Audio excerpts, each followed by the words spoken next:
Let's roll. Yes, of course.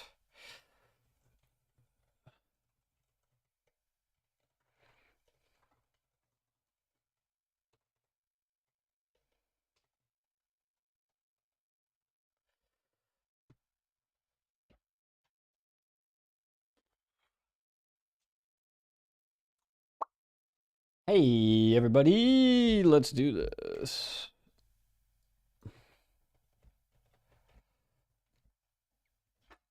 Yo, what's up? Hello, hello. How's it going, man? How are you? I'm doing well. Yeah, Good, yeah, finally, feeling better after all that sick. dude, I already told you, I think it was COVID. Yikes. Yeah, feeling way better. I'm in Boston right now at my friend's place, Oh, cool. because we had 2 snow days in Richmond, and I'm like, oh, I want to be home for a long time, but I don't have enough remote days, so I go to the Boston office while also visiting my friends. That's funny. Yeah, they're like, hey, yeah, you gotta come into any office. That's so strange. Yeah, It's just different times. yeah, man. I wish. I mean, they're definitely. I'm assuming when you worked there, they're probably very remote, right? Because you were back there in like 2023, maybe 2022. That was Yeah, remote. exactly. Right at the start of the pandemic, it was full remote. Obviously, like I was there the week things shut down. Obviously, like yeah. Oh yeah, big transition. But yeah. Now what are they? 3 days a week now, and then They they want. are 3 days a week, and they just sent an email saying, "Hey, no reason, but the office is now going to be open on Fridays Ugh, after all these other companies are doing 5 days." I'm like, okay, I see where this is going. gross. Yeah, Yeah, I'm not a fan of that, especially Fridays, man. People were even back in the day. People were leaving at like 1 o'clock or even earlier on Fridays. It's oh so yeah. I mean, pointless. I do that on my in-person days sometimes, a lot of the time. Yeah. It's why I'm home now. I got my swipe today, and I'm back home.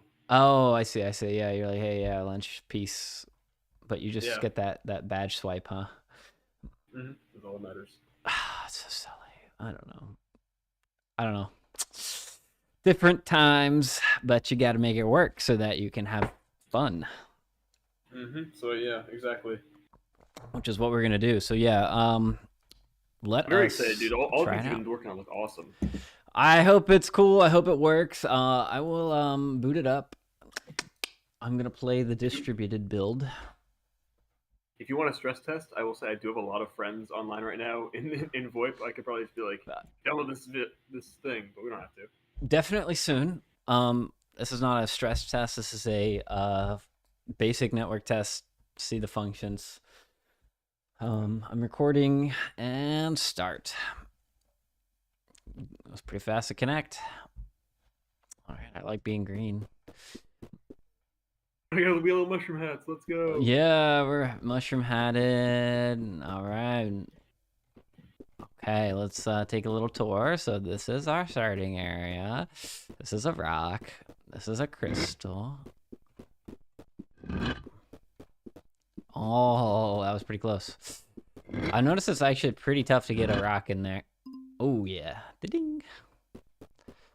Makes a little noise. Yeah. If you dunk it, it should disappear. It is pretty tough right now. Perfect. Yeah.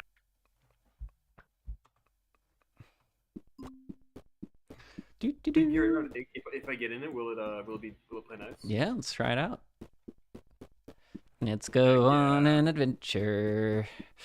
We're adventuring. Dude, the little hats make it so much more charming for I some know. reason. I was like, you know what? I'm tired of waiting for a character model. I'm just gonna slap a little mushroom head on him. I don't know why I didn't do it before, but I thought I had to edit the whole mesh. But I'm using something called bone modifier, so that it'll just track Yeah, any bone bone. Yeah, attachments. bone attachment. Yeah. Dude, those are so awesome. In one of my older games, it's a really messy way of doing things. But when I had Mm-hmm. modifiable clothes, I just had a bunch of invisible meshes on every single dude, and you kind of like swap between them Oh. whenever you want to change whatever you do at runtime. Yeah, that makes sense. Not very clean at all, but for like a game jam type of thing, No, I think very they're useful. good. Oh, ow! Oh, was that no? You just busted my Oh, head. can we grab each other or no? Yeah. So press R. I'll press R, and then you can go grab me. Oh yeah. All right, I'm getting slapped around, baby. So my bones are kind of going a little nutty. I've tried to Yeah. dampen them, but it doesn't affect gameplay, but it does look a little funky. Um, then I can stand up. Now I do have a suggestion. Yes, listening. Being being able to grab your friend and put them into ragdoll mode might be more entertaining. Yeah, so if I think I just have a ragdoll triggered only on R right now, and I can press R to get out of it, and that's lenient. Yeah. You know, like in Being able to get out repo. of it's smart. Yeah, I mean in repo you can't get out of it. If someone's like moving you constantly, you don't get out. But if someone stops moving, then maybe below a certain linear velocity, you're allowed to pop yourself out. But in repo, they can really like hold you hostage for a long time. So we can decide the rules and the way that you ragdoll. Right now, it's voluntary ragdoll and voluntary recovery. We both got a cart. Oh, we're racing. Yeah. Let's go. Ah, this is so awesome. This seems to work pretty good. Oh, yours is gonna flip. Oh, it stayed up. That's crazy. All right, and so now here's the wild thing. So stay where you are right there with that cart, okay? And I'm gonna get in this one, and now you pull that one. And now if you pull me, I keep hold of mine. As long as we do a train? we've got a train. It's Yeah. emergent gameplay. Emergent. I was gonna say emergent gameplay. So we made a train. We can do this, and like there's it's basically a pin joint. So I could hitch the thing that you're holding to another thing, and we could kind of like tie them together, and they could fly, roll around. Oh, we lost it because of the distance. That's so funny. I'm assuming, is this a line 2D thing or a curve? Whatever it is. I used it in IOE where you make like a dynamic mesh based upon a line. Yeah, it's kind of like that. It's actually a series of meshes, but and you can see it if you get really far, it'll break. I don't know, but it's it's a little I think I see it. asset, and I haven't found anything that works is better than this thing. This works just so good for like. I mean, this is seamless, especially, and also if you modify the mesh, then you'll have a cool looking rope, right? Yeah, and I think you could make the rope a little nicer, but I've spent a good amount of time on getting it to feel like good, and there's a lot of little properties like stiffness, like how quickly it catches up to you. We can adjust, and the friction on the wheels and stuff like that. But underneath the cart is a vehicle body 3D with acceleration, RPM, engine force, and everything. It's just all hidden. So the car kind of doesn't steer, but it feels seamless though. Yeah. The whole, all that. Yeah, it works pretty good. And then the final feature is that you can oh, you're tumbling. You can now harvest stuff from these. What's that? Wait, check this out. You can ragdoll while you're holding it. Yeah, grab me while I'm holding Yeah, it. of course. Now I'm carrying you, who's carrying that, and then I could just like throw you, and your cart should follow you once you bounce away.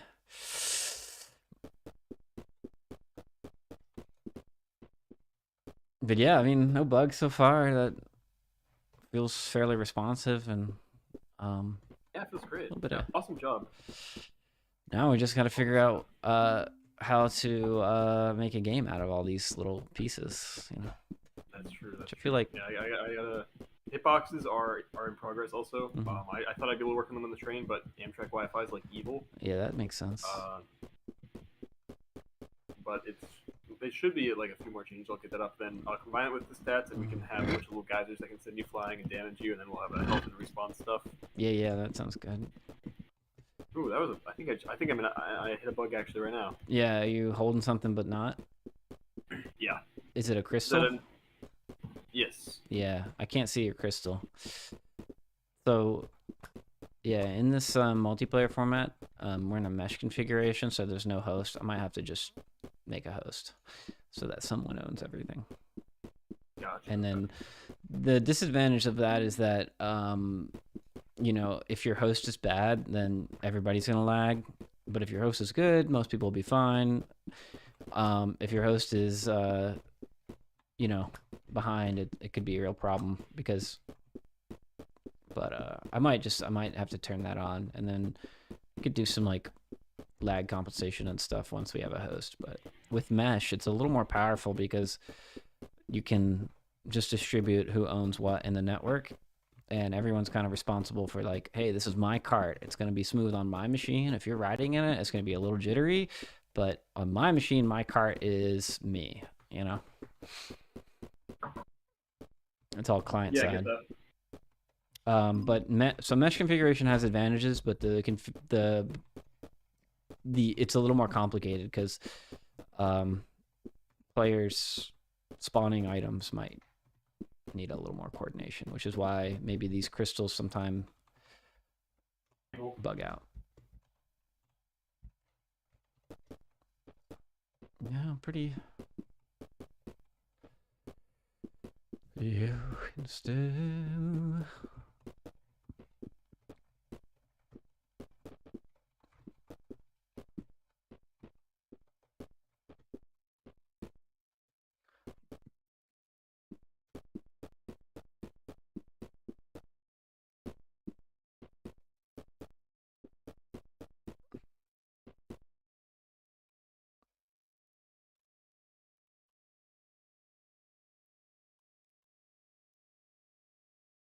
Sorry about that.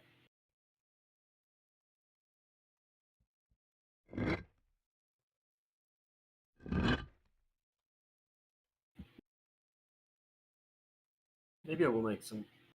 At first, I thought we wouldn't need a like a target, like a reticle where you're throwing your stuff, but I think it might be pretty necessary, honestly.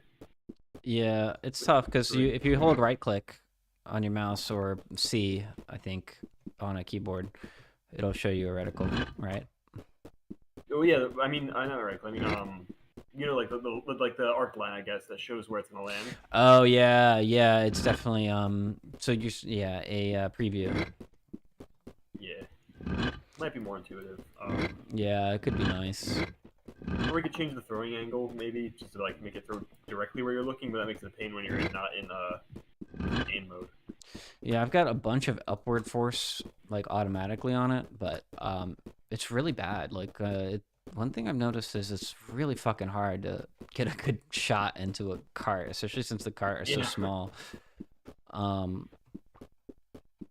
Good use case for a little preview, maybe. Yeah, the problem is that I don't know how deterministic it's gonna be. Oh, that's true. Yeah, especially with how it's like their current momentum is like goes into the throw, right? Well, stuff could Like, for happen example, to interrupt your throw, like you know, oh, that too. Yeah. yeah, if like this moves, or if I like Or block it like a basketball player. we'll check this out first. If I do this, it should throw farther. Yeah, it throws at a different velocity if I do that because you turn around. Yep. And the thing is that I take some of the player velocity and add it. But those are all settings we can change. Yeah, I love bouncing these little things. We can make a little basketball game. Yeah, it could be good for the little Mini. little tutorial thing for the. Oh yeah, like we're kind of like playing. Like we talked about how Peak has like the little preview area. Honestly, we could just keep working on the lobby area and to learn all the mechanics, just have everything kind of there. I would have to learn a lot of not AI yes, in like the annoying for way, sure. but like actual AI, enemy AI stuff, like pathfinding and navigation, all that. If we want to get some little dudes to have you start fighting. I don't think I've actually touched enemy AI yet. But yeah, that's one of the hardest and most interesting challenges is enemy AI. Oh, we have a question about a Godot from our chat. Is Godot capable of games like Clash of Clans and also multiplayer? Yes, you can build anything in Godot. You can build 2D games, you can build 3D games. We're playing a multiplayer game in front of you right now. Lots of different networking options. So you can watch some of my YouTube if you're curious about some different options. Yeah. So. You can have you could have a server where you push whatever your I don't know how Clash of Clans works. You're like your little area to that then people can later invade. Because I think that's how Clash of Clans works. Yeah, for Clash of Clans, yeah, it's like asynchronous in that you don't have to be playing. You can log out and people can still raid you, right? Yeah. Yeah, you can do that. That's all through like a backend server, probably big servers, but our stuff is a lot more lightweight. No server. Yeah, which is that's the good part. Yeah. That's working. Oh, I'm trying to Pacific parkour off this wall. I thought about adding like a big tractor of some sort, like something that's giant to drive, that's really kind of slow and ponderous, and then everybody can like jump on in. Might end up kind of jittery, but could be fun to just test an oversized minecart of some sort, or a bot, or even that like walking thing. That would Different be a good use, honestly. vehicles. Be a good use case for the what's it called? Like a multiplayer drag. Like if you need multiple people to pull a giant Oh tractor, my god, I didn't even that think could be a about. good way of like Wait a second. one person is too slow, four people it's super fast, two people it's enough, or something like that. I don't know. I just disconnected to go try that. How am I gonna have two people pulling this thing? Oh man. Okay, I disconnected because I got excited. Okay. We can always boot it back up, but That was a good test. I could make this thing. I don't know if I want to mess with it, but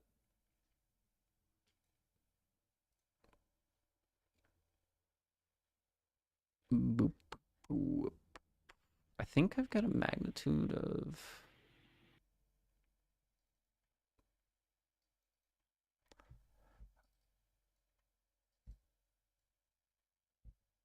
Oh, and another good extension of the carpooling thing I want to do is it's in one of the enemy designs, but this sort of like plucking thing, I guess, is a good way of putting it. Like, you know how you pluck a weed in Animal Crossing, right, or whatever. Yes. Sort of like you grab onto a strand of a thing and you pull on it long enough that it pops out of the ground. Like you dig up a turnip or Mm-hmm. a carrot, or maybe some enemies will have like a hair you got to pull their brain out from or whatever. Sure. I could probably add that as a little extension of the wagon pull too. That's probably just like if you get if you get far enough away from the root of it, Mm-hmm.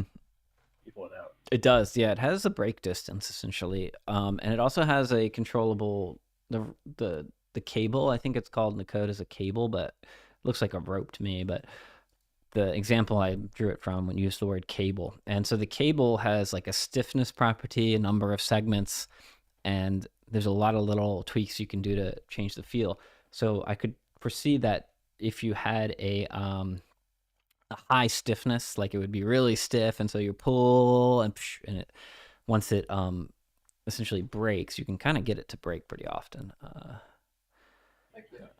It would basically play the on, like we could throw a signal Yeah, on add a break. function to that. Yeah, because that's all doable. Yeah, I'll put a note in here. Let's see. Let's say on break, pull up, turnip. Like a turnip or a on break, stiff cable. And then the enemy that you pull apart, I was thinking of doing that next. I also added a hammer that you can pick up, and the hammer, I don't know if it doesn't work that great right now because it's chaotic. But I was figuring that if you had like a hammer or a sword equipped and you're like a rock, then you could also, let's share my screen. You could hold down click, and instead of throwing, did I just share the right? I shared the wrong screen. I'm so silly. Let me try that again. You could hold left click down to basically tilt the hammer. Let's have, yeah, I'll just get the hammer in there. Let's see if I've got it. I don't see. Am I able to view your screen? I don't see anything. Really? Oh no, never mind, never mind. It was the Discord UI being weird. Okay, I got you now. Oops, I think I put it under the ground. Let's go. So I made this cool thing called the pickup component, and I'm gonna keep extending this thing. But basically, when you have a rigid body 3D, how much physics like with rigid bodies have you done? A bit, not too much. Mm-hmm. So with a rigid body, basically it has all the gravity and forces can act on it. Um, Yep. and to set up a new thing that is pick upable, you create a rigid body with like a mesh, which is this hammer, and then its collision shapes are just these two, and then finally an area 3D. And the area 3D is pickup component, and this pickup component is one collision shape like that, and it could be any sort of, like I made a sphere there and put it at the bottom. That's where you pick it up from. And when And that's this, the interactable area. yeah, That that's the text grab it. interactable. That's what's scanning when you like when you move your mouse over something and it says rock or mushroom or pull the cart. Yeah. It's scanning this interact label here, right here. So, now we'll call this hammer, right? And then the pickup parent body is the rigid body. It's only allowing physics body. So, you can't pick any of these. So you pick, that's the parent body I'll control. And then the pickup sound would be any sound that you add, like the from the rock or the poop from the mushroom, right? And so all of these offset vertical, offset forward, these are all adjustable. Pick up break distance. This is if you if it gets away from you, or you like put it between a wall and yourself, it'll break after 3 units, right? And so these help you adjust. So if your item is really big, you could offset it vertically, you could offset it forward, so it holds out further in front of you. That kind of sums up the pickup component. And there's a lot of code in here, but it handles interacting, setting the collisions it's on, physics process. And the main physics process is this: apply a linear velocity of my current velocity to where I want to go, a minus b at a weight of 50%. So where you are to where we want to be. So I think I've got it labeled here and there. Now, the cool part is that this also has a throw on it, right? So that's how we throw. And so for the hammer, what I would do is I would say, like, request tilt, and we tilt it downwards, because the hammer isn't going to be, it could be throwable, but, we could have basically this, let's just lock all its angular velocities. But I think I put it in here, and the hammer will be something you can swing around like a rock, except you'll also be able to control the tilt a little bit, if that makes sense, right? So here's the hammer, and I just added that pickup component to anything, and it's immediately pick upable. That's really handy, yeah. Yeah, and so the pickup component is on all this stuff, like this pull, pickup, right? But that's a special one. It's also on the character body as a special player pickup, because we don't want to take control of the player body, but anything we do pick up, we take control of. Like, yeah. So hammer, you can see I've got this kind of working, and now all I need to do is like tilt it 90 degrees and then like swing it around, and the hitbox will activate. We'll put a hitbox on it, and you'll be able to knock stuff. You get far. Oh, I meant to ask, by the way. My friend who does the 3D art might be around right now. If you want me to ping her and see if she wants to. Yeah, I mean, it's not a rush, right? Because like I got the mushroom hat. I'm pretty happy. So Okay, yeah. No worries. But if you want to send them the build and play it, it's pretty simple to create a lobby as well. So we can do that later. Even send her the stream. I've got my YouTube and my Twitch going, right? Okay, yeah, fair.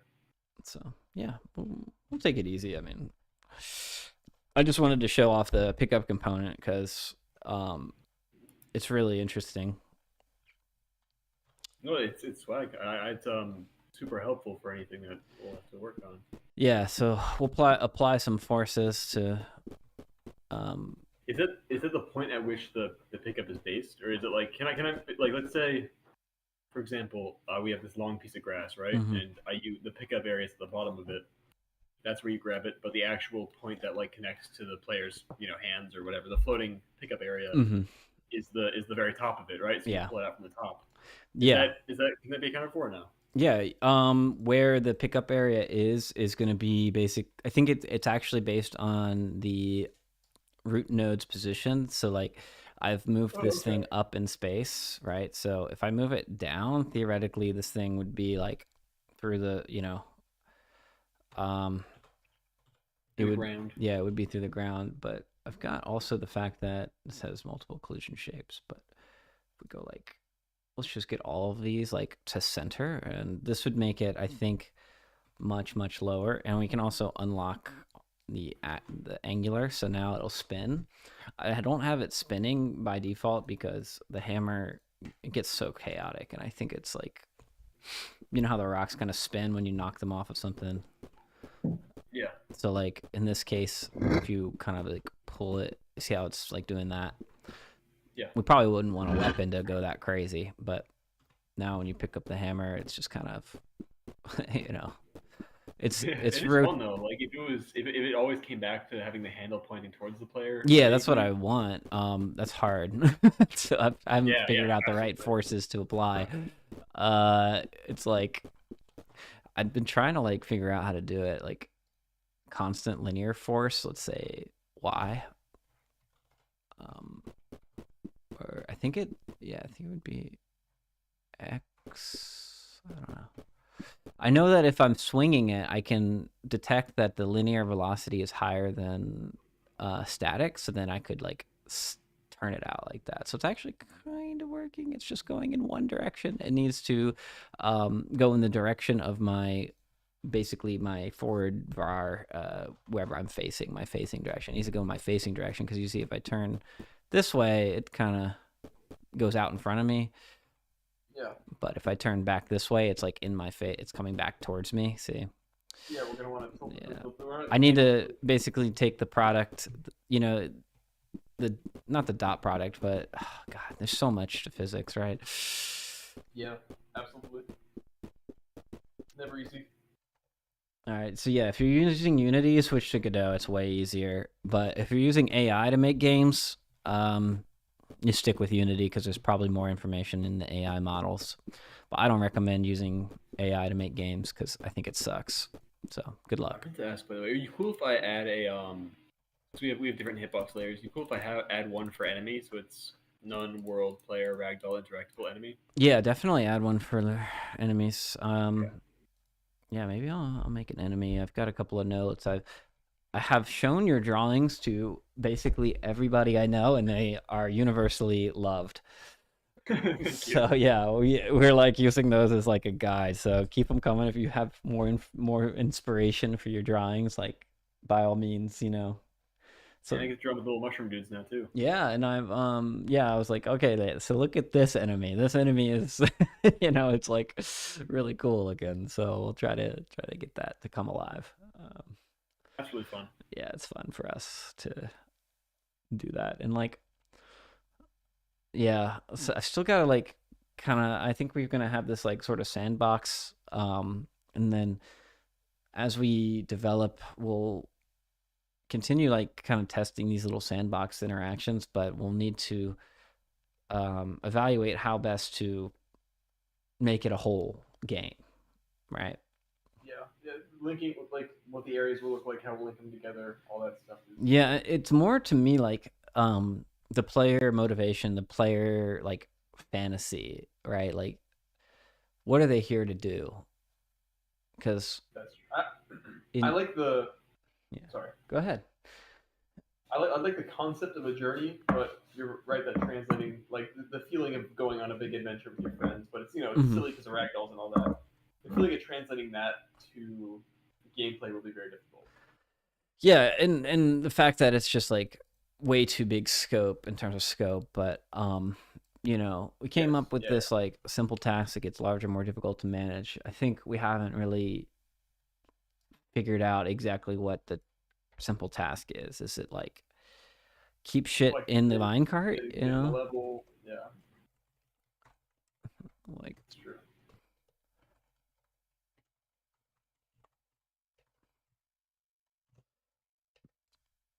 my like I think we have like a strong set of interactables, but you know, is it keep shit in the minecart, A to B, get to A to,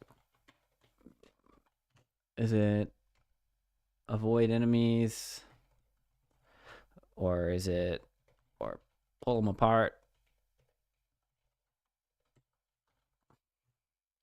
And like, what's the success fail criteria? So like in peak, the fail criteria is that you run out of time and Yeah. resources, right?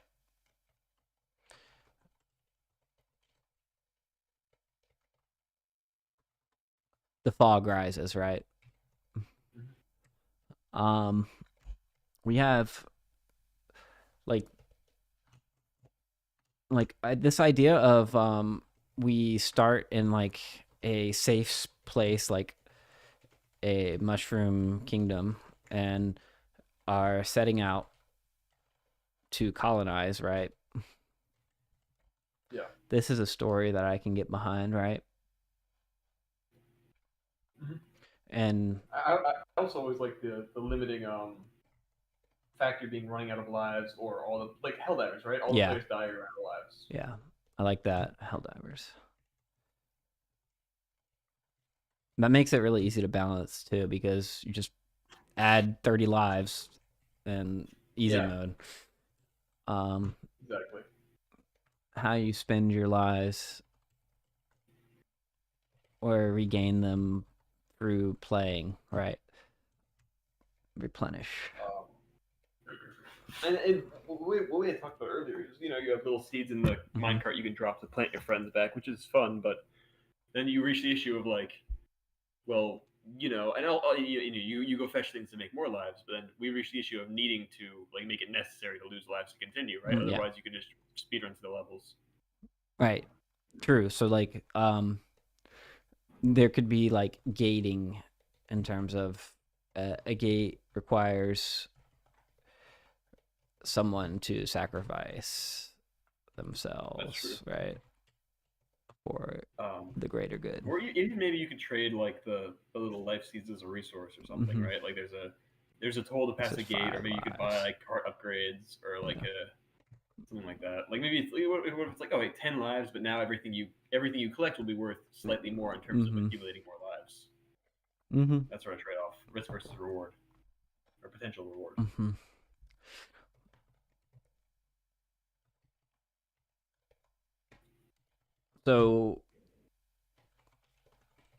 So our we have theirs is the airport to the mountain, right? And ours is like mushroom town to tunnel. Yeah. So starting out in a safe place, and then we were setting out to colonize with these reinforcements. I think that gives me some inspiration to basically do the loop of like self destruct and replant Yeah, that's a good idea. as like sort of our next piece, right? Yeah, we could add explosion or turning yourself into a platform. I Mm-hmm. guess yourself into a platform would be hard to balance because you don't want people to just climb out of bounds.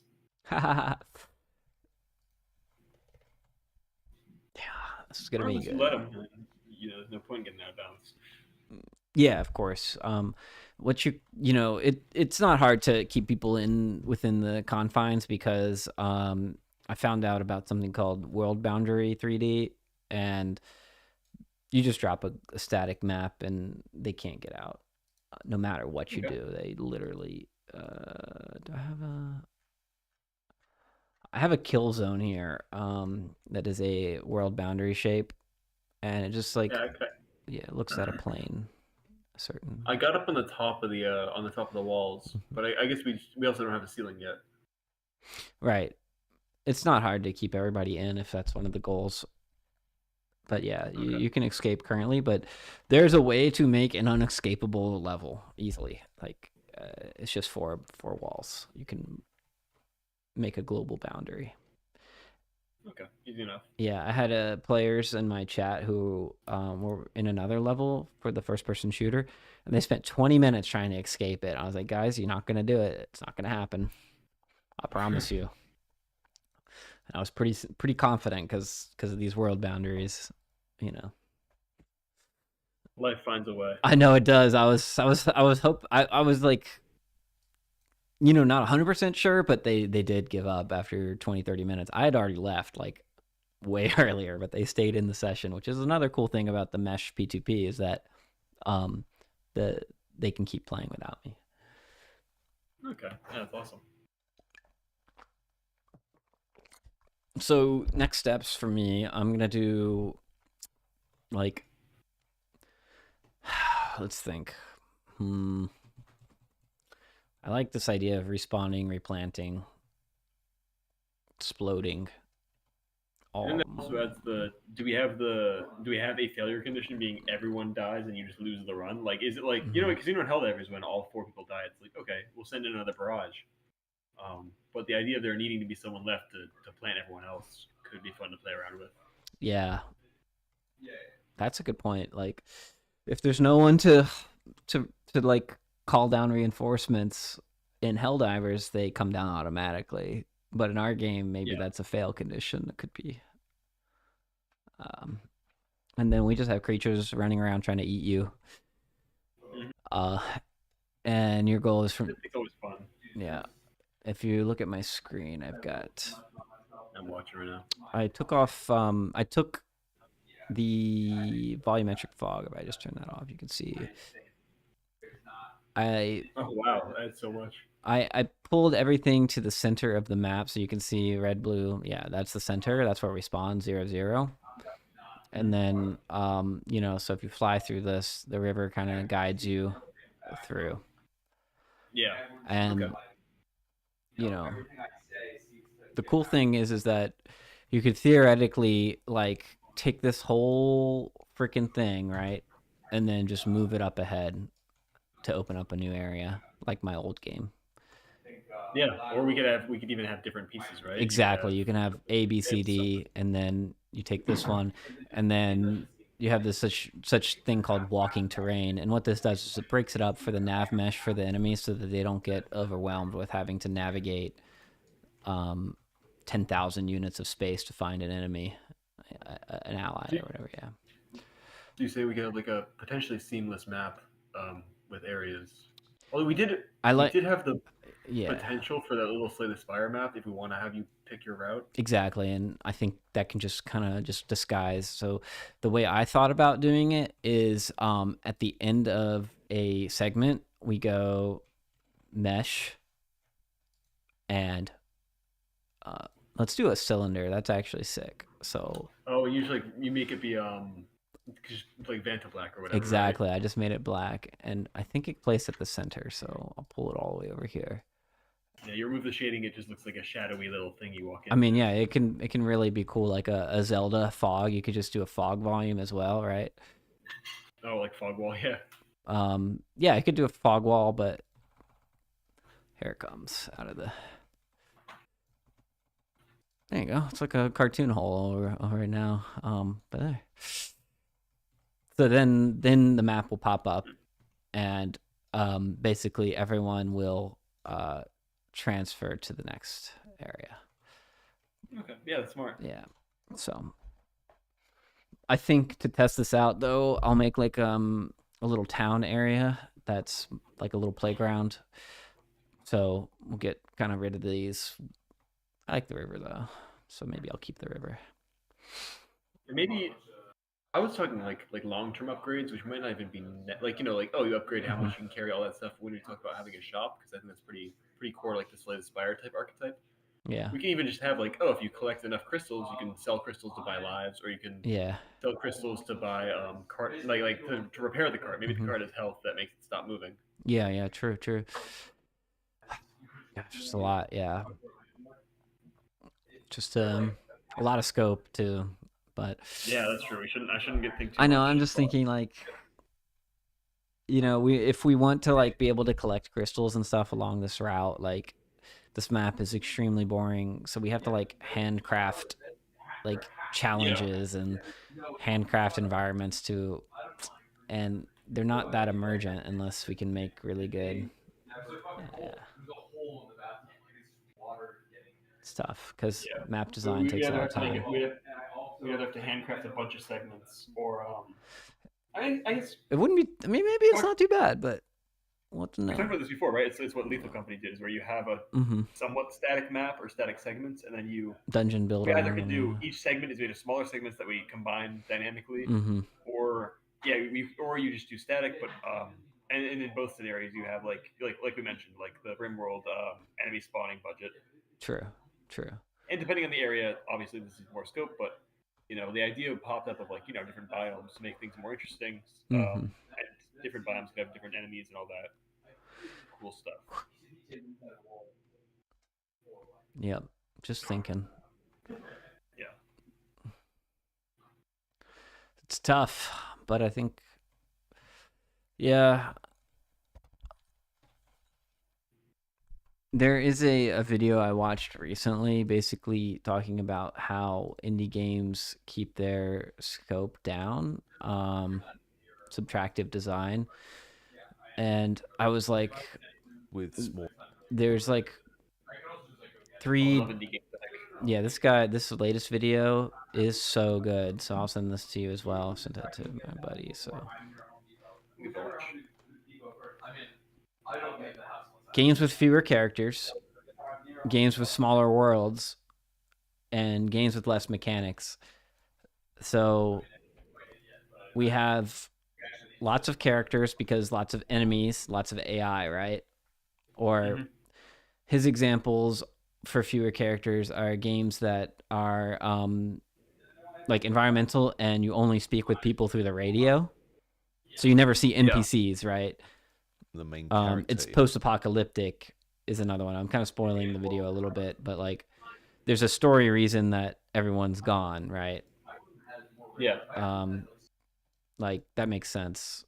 And Portal's a great one too, right? That's where there is a strong Yeah, like no Portal, NPCs. the Talos principle. Yeah, there's no NPCs in that. There's no enemy AI. It's just puzzles. So games with fewer characters, we're not doing that if we plan to have lots of enemies.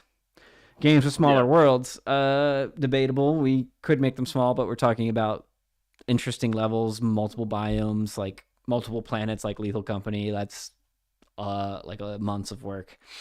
And then games with fewer mechanics. We've already got, I think, a fair amount of mechanics, and we want a lot more. So we gotta like, watch this. Yeah.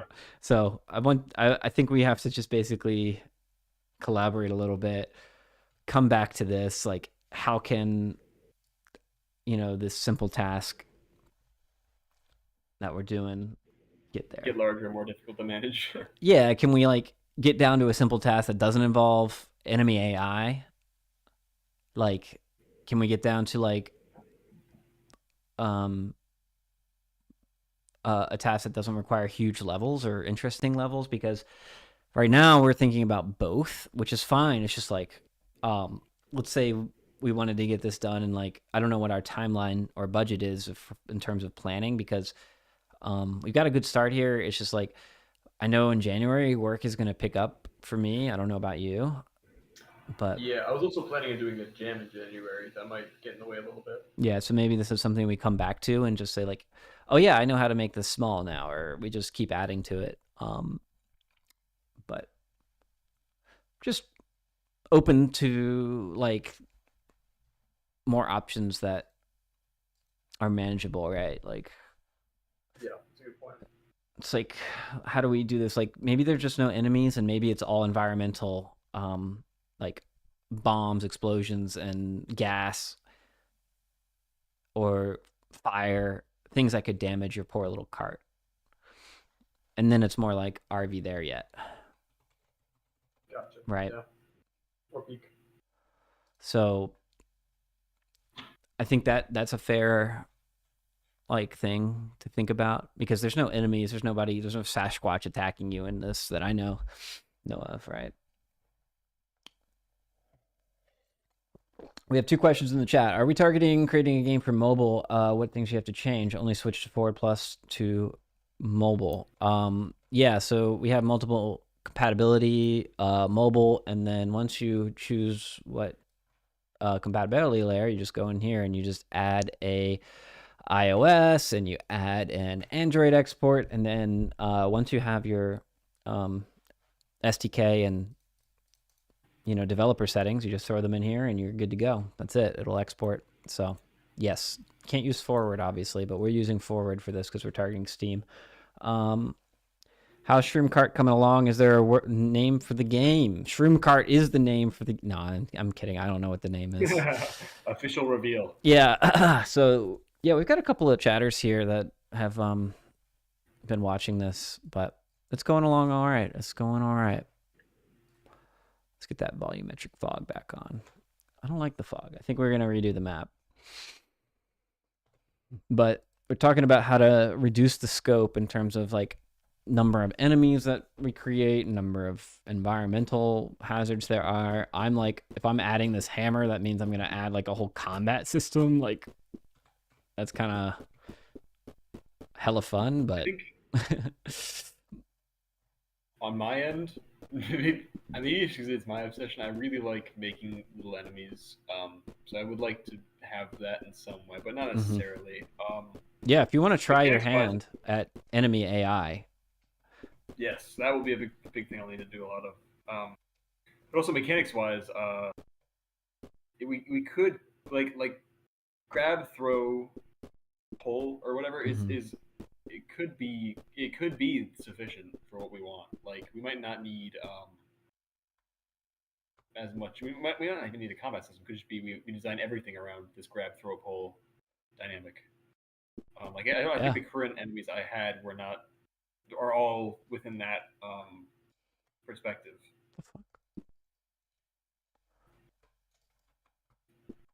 But also level design is going to be a big thing. You're right that. Yeah, I mean, honestly, I don't think we can make these like mostly like flat like passive levels if the enemies are interesting, and like the way I make these levels is like pretty lightweight in terms of the one we have so far, and it looks good. I mean, it looks fine, right? Like it's not crazy. Yeah, we could have a few different templates, like like not complicated templates, just like, oh, here's a chasm. You need to throw your friends across, or maybe you throw your friend across. They yeah. I don't know. They hit a switch that lowers a bridge, which is easy to do when the game's randomly dropping enemies around. Maybe that'll be a problem. Yeah, yeah. So, yeah, we just gotta think. Yeah. So we're making this. So I think rough timeline. Let's like aim for like summer, I guess. Yeah. Trying to get it. I probably should ask this earlier. Are we aiming for like Steam release? That's something I want to get done at some point. Yeah, I think we can do Steam. I mean, I'm pretty confident we can do Steam. I think if we aim for summer, it'll be 1 year from now. Right? Yeah. That's a really clean break too. So let's say like, oh yeah, by 2027 we'll have a listing. So we'll just try to get it done 2026. Yeah. But yeah. Also, like I mentioned, I'm really into video editing slop type stuff. And I know devlogs are not really good marketing. They can be, but they don't tend to be good marketing. But that might be something I do in a bit of free time as like a hobby thing if that's cool. And yeah, of course. I think we should publish as much as possible. Like my channel is kind of growing a little bit right now, which is nice. That's awesome. Yeah. So people are interested in the game already, at least in a cursory way. And if we don't publish on Steam, we'll definitely publish on itch.io, where there's just a much lower barrier, right? Yeah. And you can put it up for $2 and say, hey guys, go nuts. And then if people like it, then you can port it. That's a really good point. Yeah. That could just be our first goal is like, hey, like there's $2 Tuesdays on Minecart Shroom game and fuck up some weird creatures in a cavern with your buds for 60 minutes, I like I mean, I know it's like so pointless to move with the name, right? But I keep bouncing around in my head, and I just have, I like the concept of a journey. Obviously, if we make this game this big, expansive journey, it will never get done. But I've always liked the word like Odyssey or whatever, like something like that. But I also Yeah. originally did like alliteration, so I have Fungal Odyssey, but that's not I like that. charming, clever, or I like the word Odyssey. alliterative. Yeah. Because Fungal. we have an odd little game right here. It's an Odyssey is a good word for it. Synonyms for fungal. I think it's the only word. Fungoid, fungus, mycological. That's The mycelium. Let's say mycelium mystery. No, my there's no mystery yeah. in There's there. no alliteration, and you could just say Odyssey. Huh? I'll just think about it. Right now, Friend Gem is a good code name, you know, because it is like a friend slap game, right? Ooh, yeah, friend gem. That's what the synonyms project for- is. Yeah, Odyssey, Journey, Voyage, Quest, Crusade, Pilgrimage is cool because it is a pilgrimage, right? Is that what that means? No, because they're making a new land. But I feel like that would not sell. I feel like that's not a good marketing term. It's pilgrimage.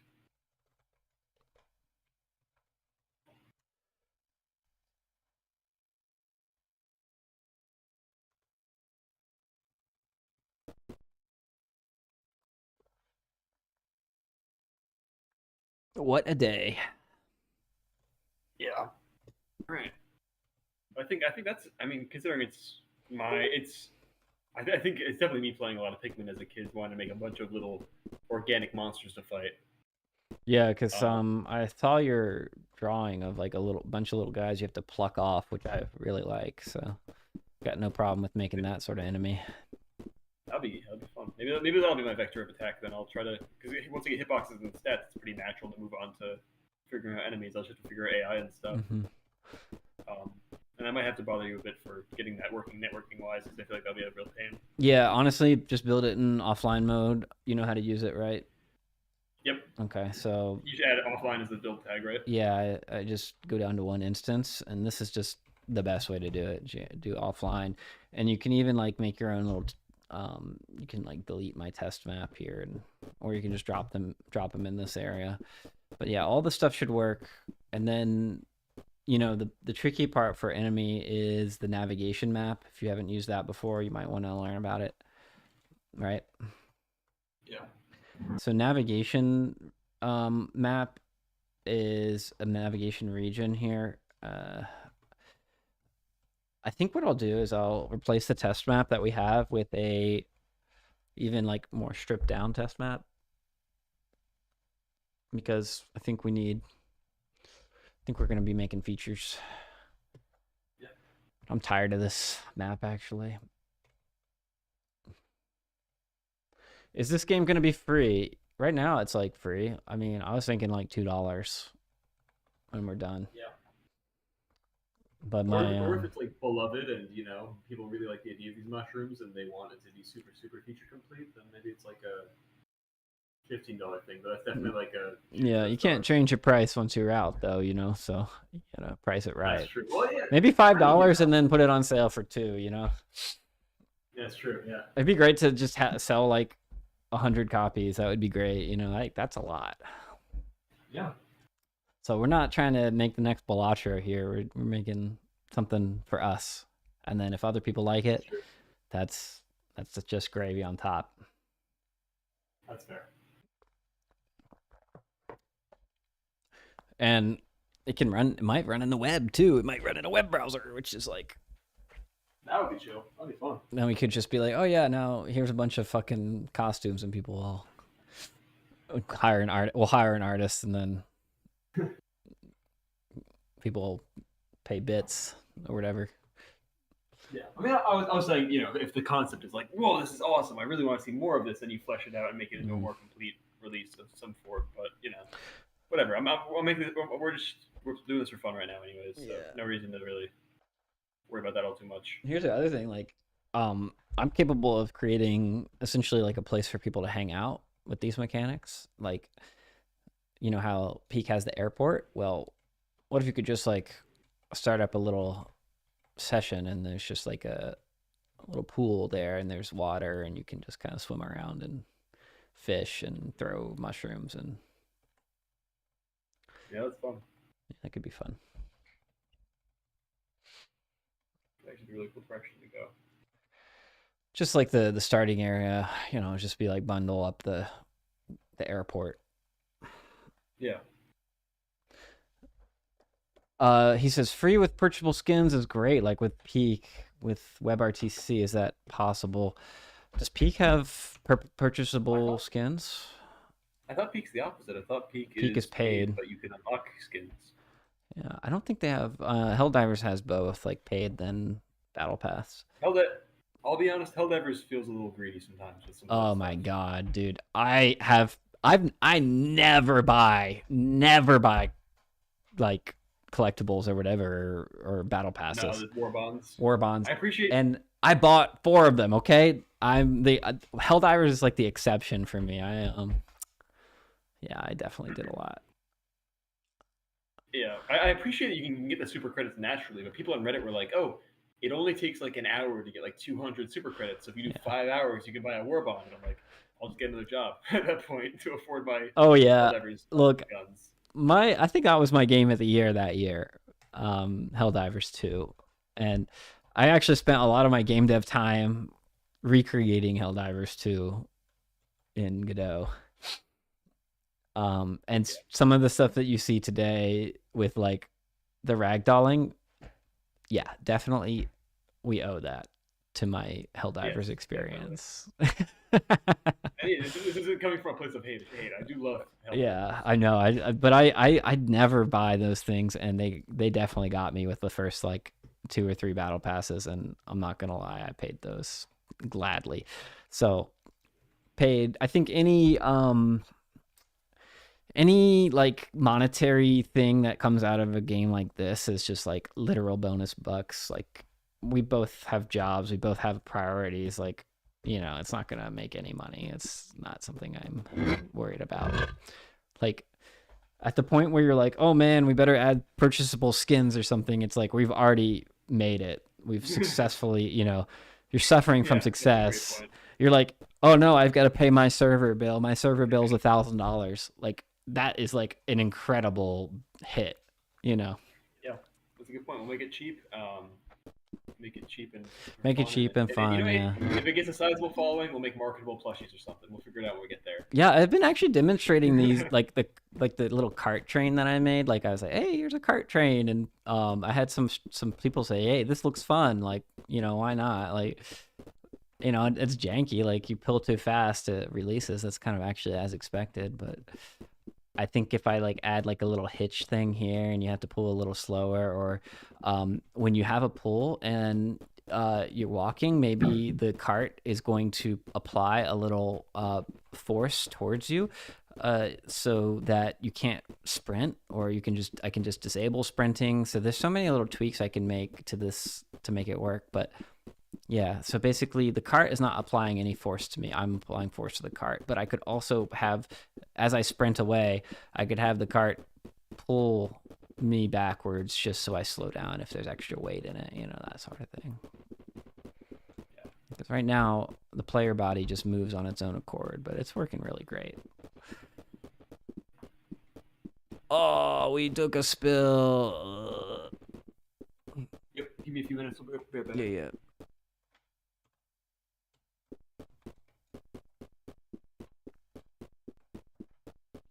Come on, get open. Come on, man.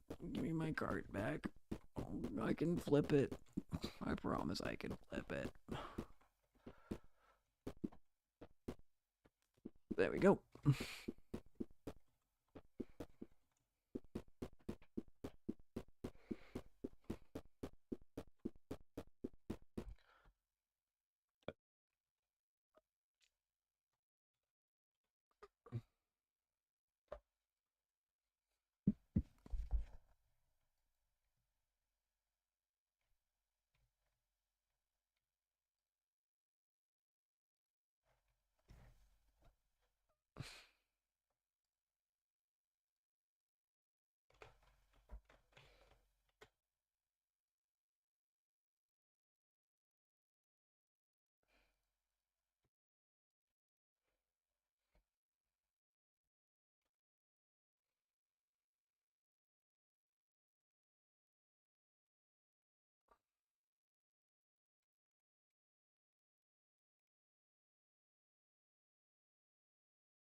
All right, I'm back. Fuck. Lost internet.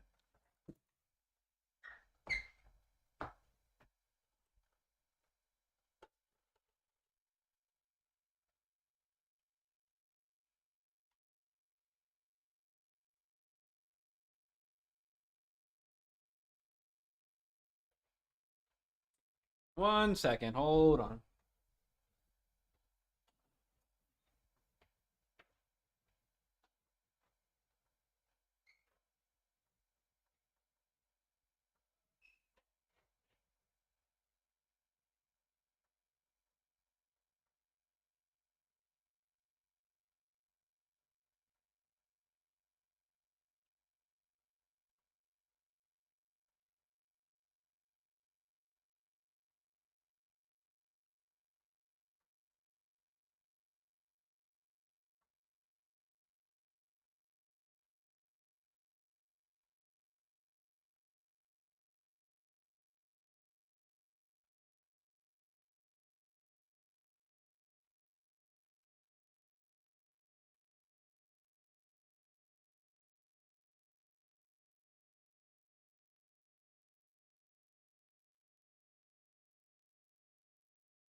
Oh, okay, I'm back. Oh shoot, did I lose my test? Okay, I'm back. Yeah, just had to go get some water and stuff. Okay. Well,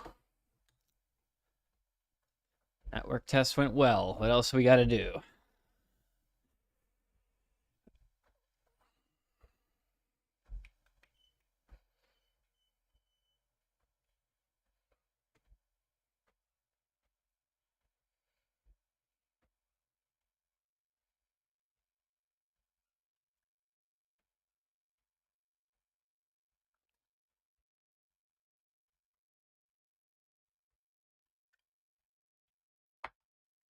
I have a genius idea. Let's do this.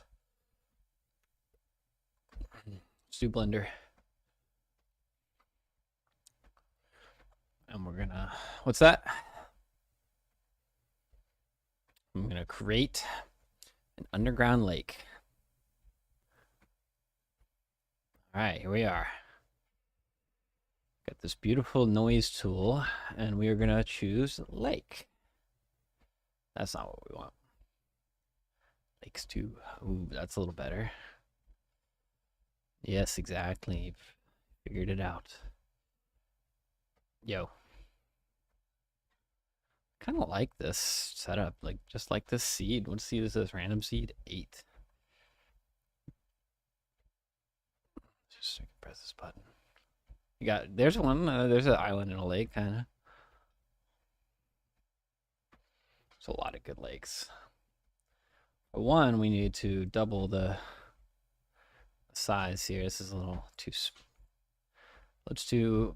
Okay, so when we do noise size is 1.0, so that we'll do half of what we do here. So I think 8, not 80. God damn. Then we need to double the noise size by 4. Is it? Yeah. Or else we suffer. So now if we go back to that, we also need to do the maximum height. I think we double this. Not really. try again. This thing is really fun to play with. It's just like, double everything. Yeah, there we go. So if I go back to 8, we should get that one that I liked at the beginning. Yeah.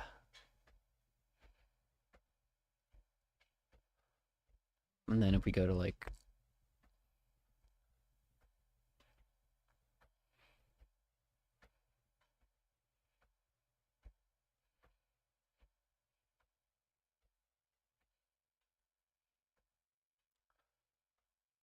to 9.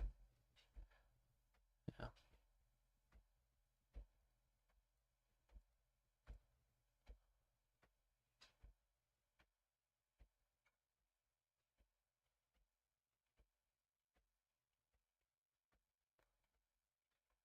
Cool.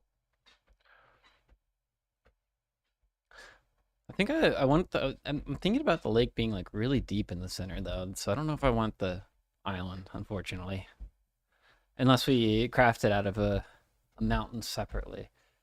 But that would be tough if I want it deep in the middle.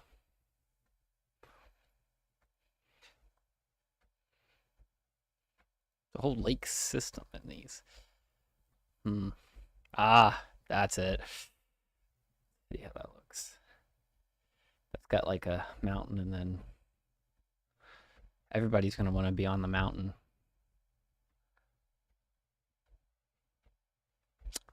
I'll keep that. Try that one out. Okay. Bundle this up to new collection. Okay. Pull that here. I am by no means anyone who should be doing Blender.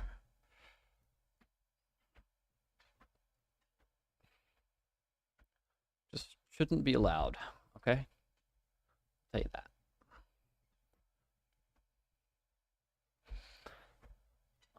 Now what I want is essentially, I want the opposite of a lake. I want a complete surrounded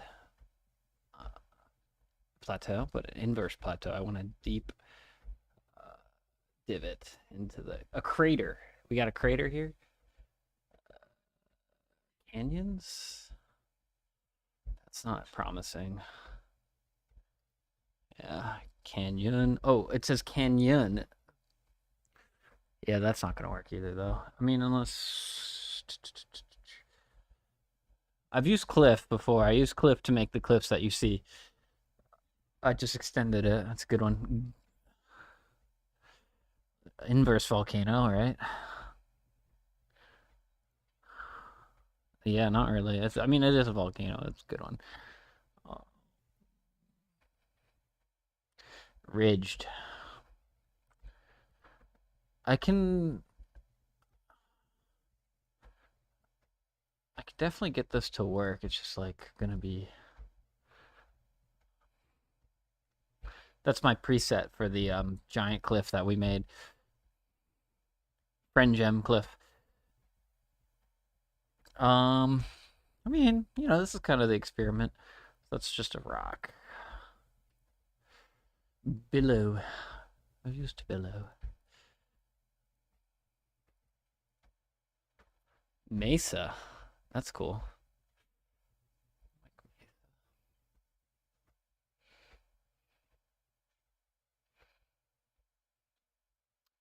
Oh yeah, I'm not even showing this in my stream. Let's try.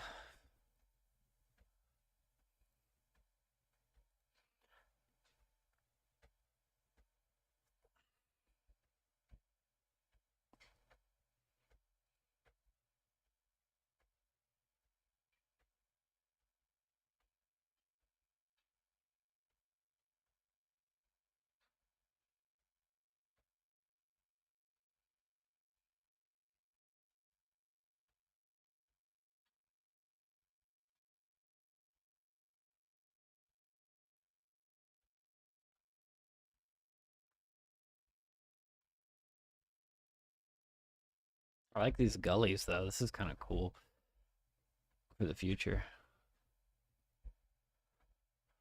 I think this could be a really Easy way to generate a lot of like gullies. Just push chain a bunch of these gullies together and boom. Instant fun. Yeah. Bunch of little cliffs you have to go over.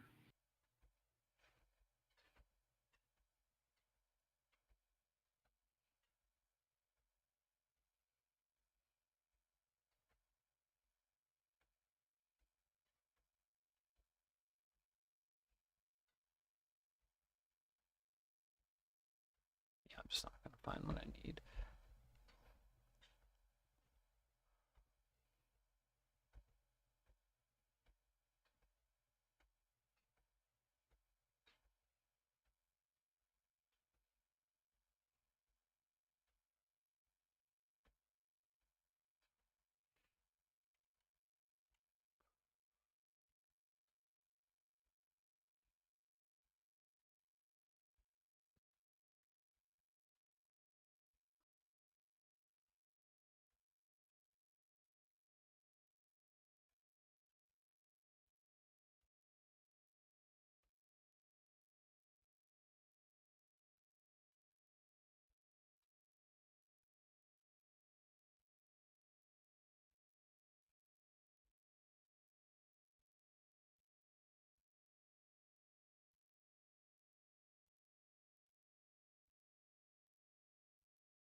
$1.5 million triangles.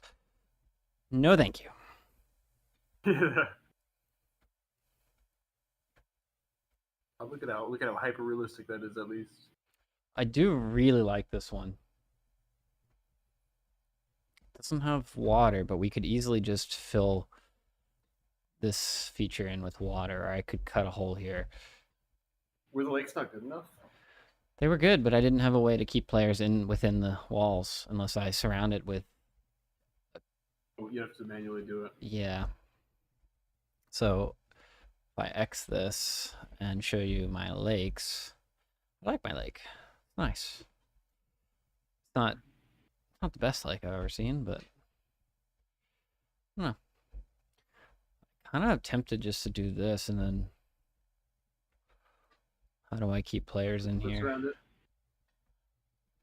It's just very outdoors, isn't it? It's not. Yeah. I actually just like it though. I don't get it.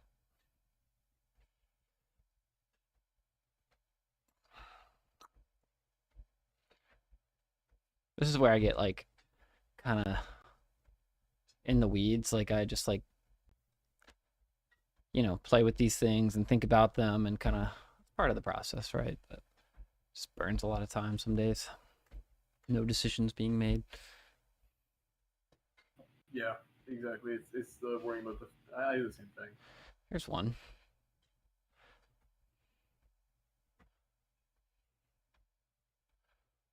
Go 4. We just don't need that much. This one,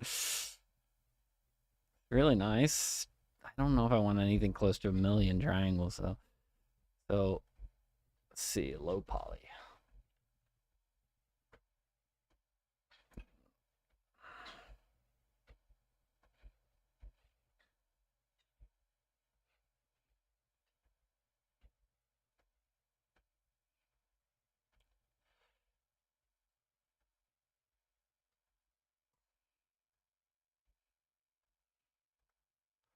Cool.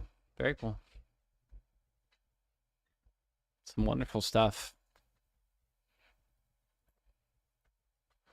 It's fun just to look at and play with and think about. And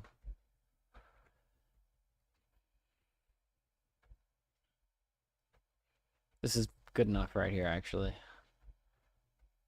Because I can just put the thing in the middle of that. Let's try that out. Those walls might still be scalable though. They look very scalable, don't they?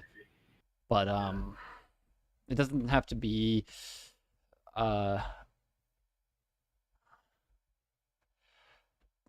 I could constrict the Y and the I could constrict the I could make the walls less scalable by pulling the Y radius down like that. Just you know, could actually work really well. So this is actually perfect. And plus, this isn't even close to permanent. This is just going to be a thing that I'm going to test out. Yeah, just a little zone to chill in. Yeah. Let's call this Lake Zone. Map Lake Zone.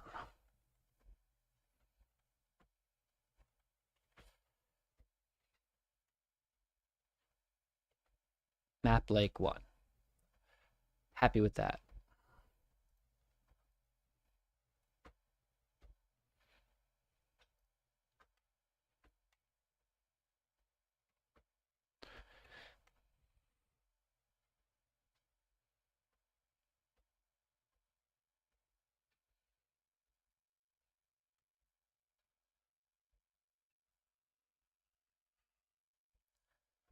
Terrain, there we go.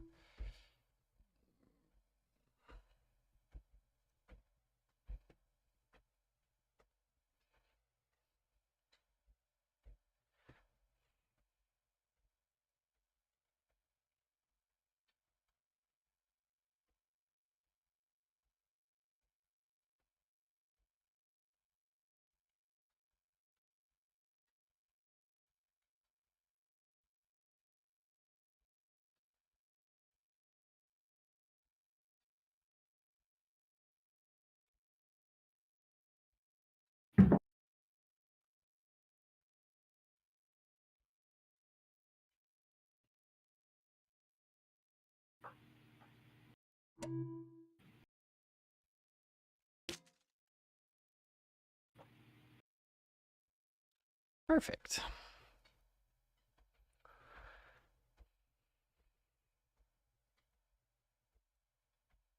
Yeah, excellent. So, mesh, physics on. Just very nice low poly mesh. Love to see it.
Oh, no way he's on accident.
this the best lake we can do? Is it? Is it the best lake?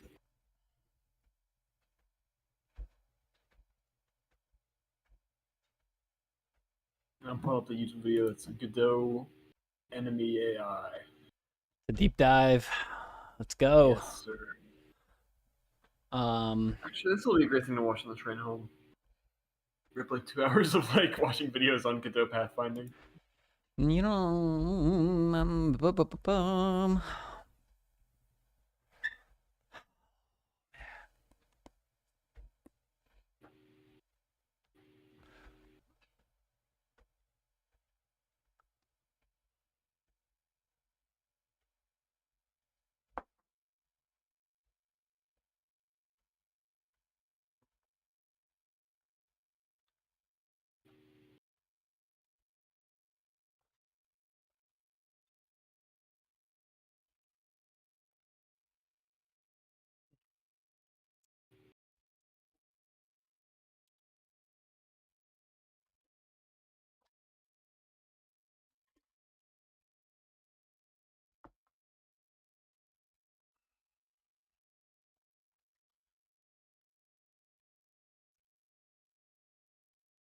not sure if I like my lake anymore. I want a super deep lake. How do I do that? Are we gonna do walking around on the bottom of the water, or are we gonna do some sort of swimming? Oh shit, swimming. Or should we not scale up and add more mechanics? Absolutely add more mechanics. You know, we need buoyancy, we need floating objects, we need physics. Oh, I'm just gonna fucking kill. No, whoo, good question. Is all I'll say. Good fucking question.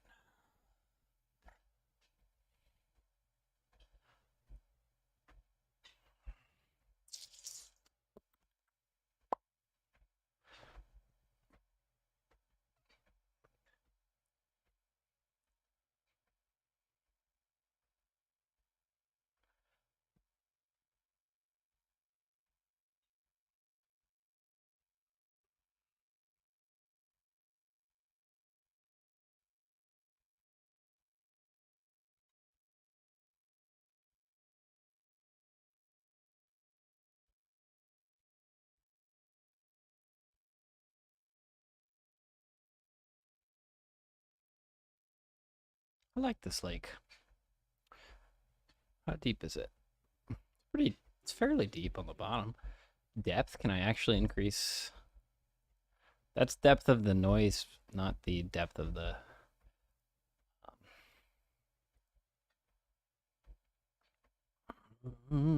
maximum, minimum.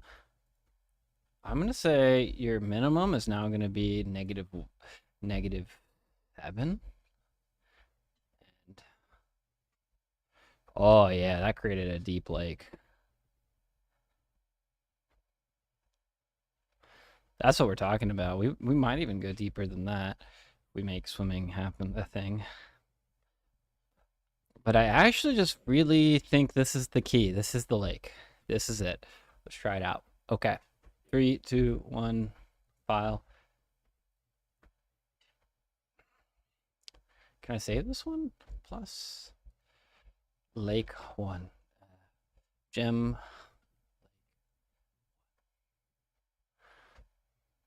Oh, I can go that. Okay. Look, if all of the places that we create is that easy, then, you know,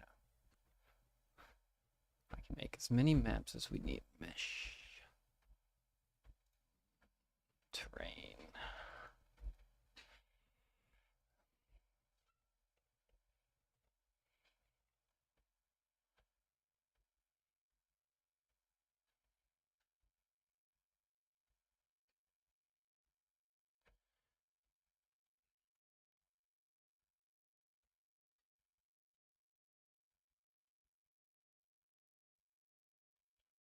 Holy shit, that's super cool. Okay. Skip you. Physics on. 1, 2, 3, 4. Everybody become a physics layer. Become a physics layer. Super cool looking. Okay, I'm happy. I'm happy, happy, happy.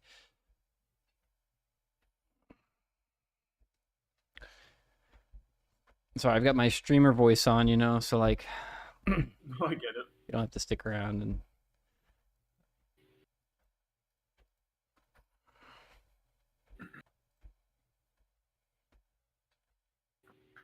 Might pop out, but I'll keep working on stuff. I'll get Hitbox's merch tonight, or at least I'll put up the PR, and then you can tell me if it's evil, and then we'll see if it gets merch or not. But Yeah, yeah, that tracks. I'll be watching videos anyway, so I won't be yapping. Yeah, that's fun. Yeah, sounds good. Enjoy the stream, broski. I'll get a. I'll also, I'll also be percolating on enemy AI. I know you mentioned we might consider not doing enemies. I think they'll be fun to do, but you have a good point. If we want to scale back, we can.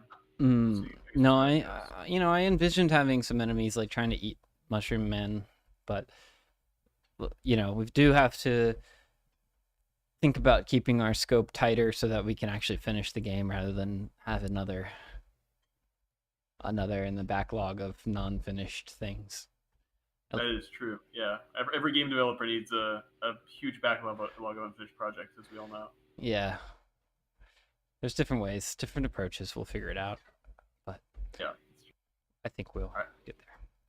Thanks for Have a good hanging. night, man. See you later. Yeah, of course. Thanks for having me. See you soon.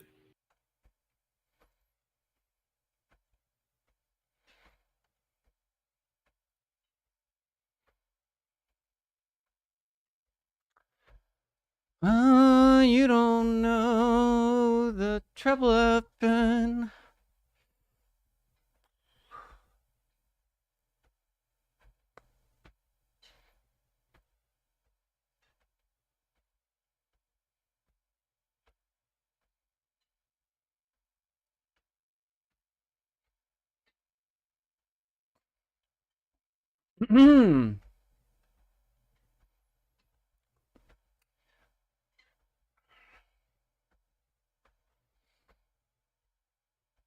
What are we doing, everyone? What are we doing here? Are we even doing anything good or important?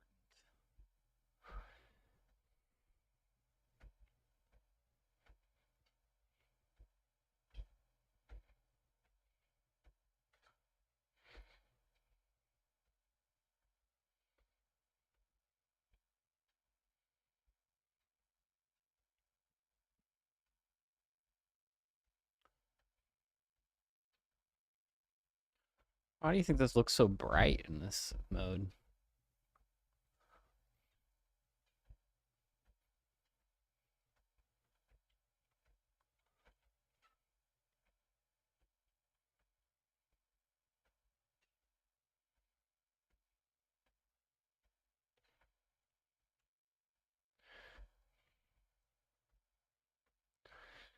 Lane mesh.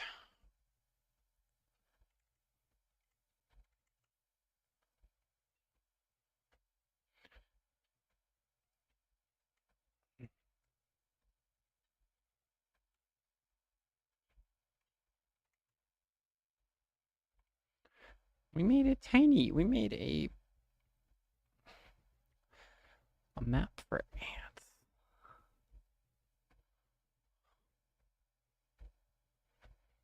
We could move this up and down. That would be really cool. Let's try that.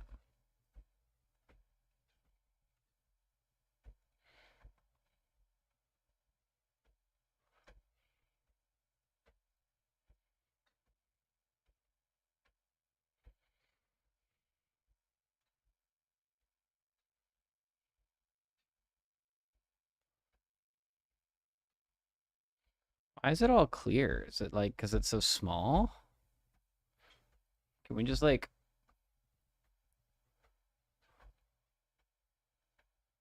take this thing and blast it into the stratosphere? Okay, that didn't help.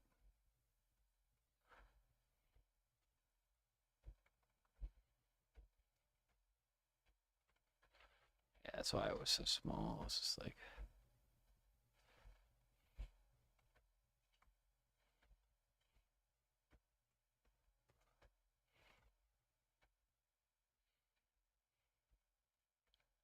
So now if we change the sky,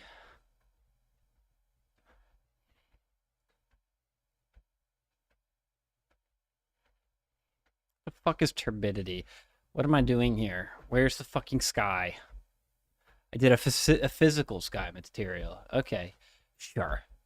Fuck me, right?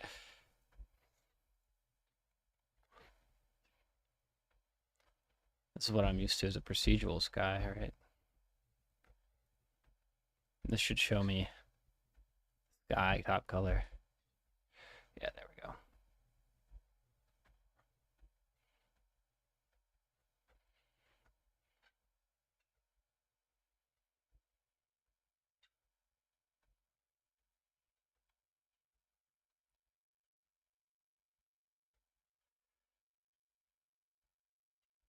Okay, Andrew, here we are at the map lake.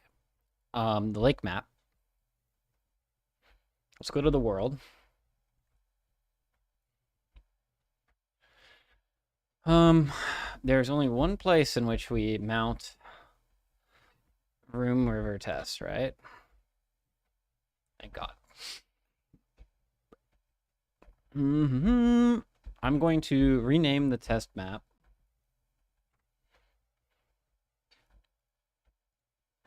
to map river. Map river 1.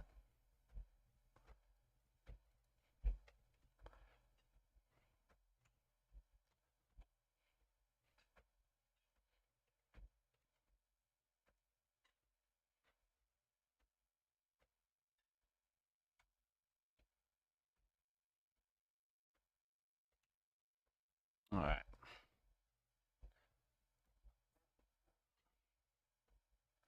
We need to delete the lab. The lab is not good. Delete the lab, okay? Tunnel environment.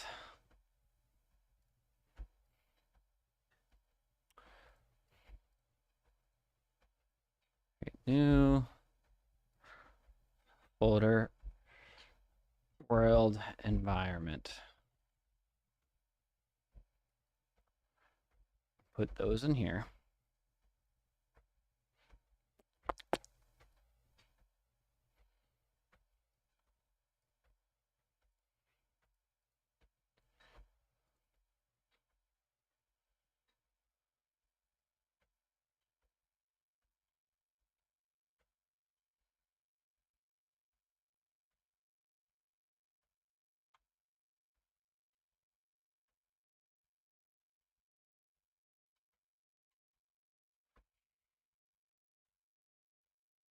I don't know what I'm doing.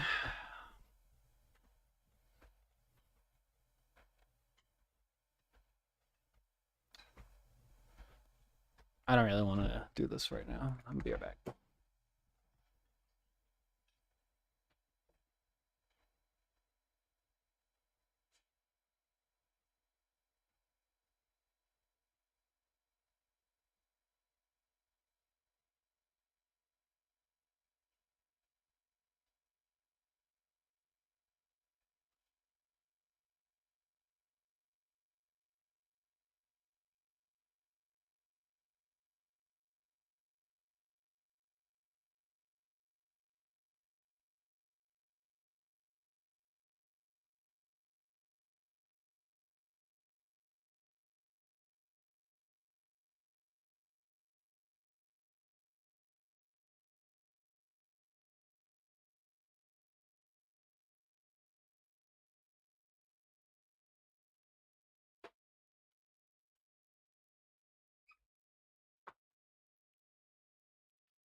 You don't know the trouble I've been. Go down, down, down to Maria's dead bones.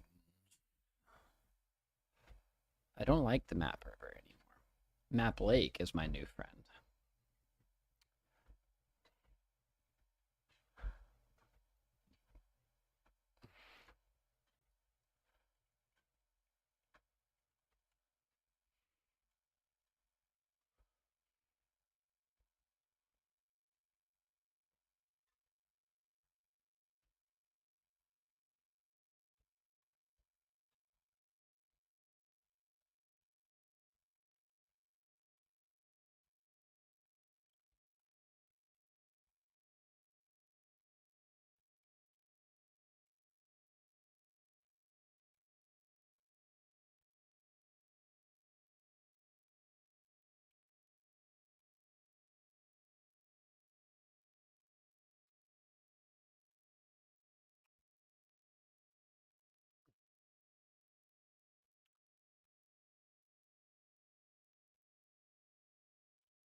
Hello?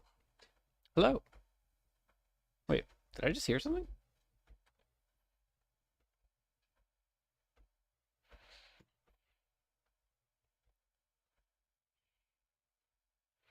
What the fuck is going on?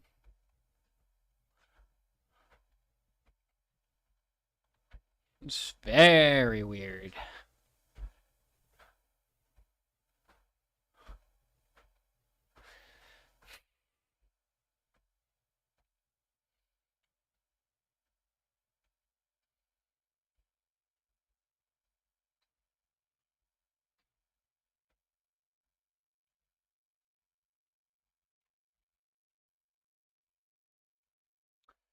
What's good, Andu? Bro walking on a treadmill mid-game dev like he's Linus Torvalds.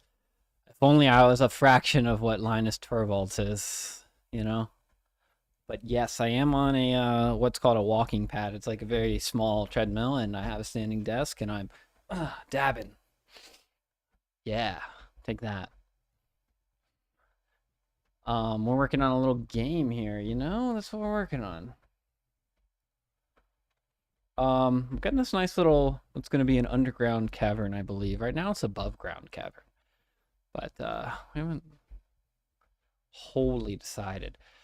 Back to working on my game. Congratulations. Keep working on your game. Making games is hard. I'm hoping to publish a game one day. Holy shit, that's a lot of fog. Is that because we have so much energy here? Yeah. We go to 1 on this. 5. 2. Let's do that. It's looking good. Trying to work on a rollback aware quake double jump stair jump system.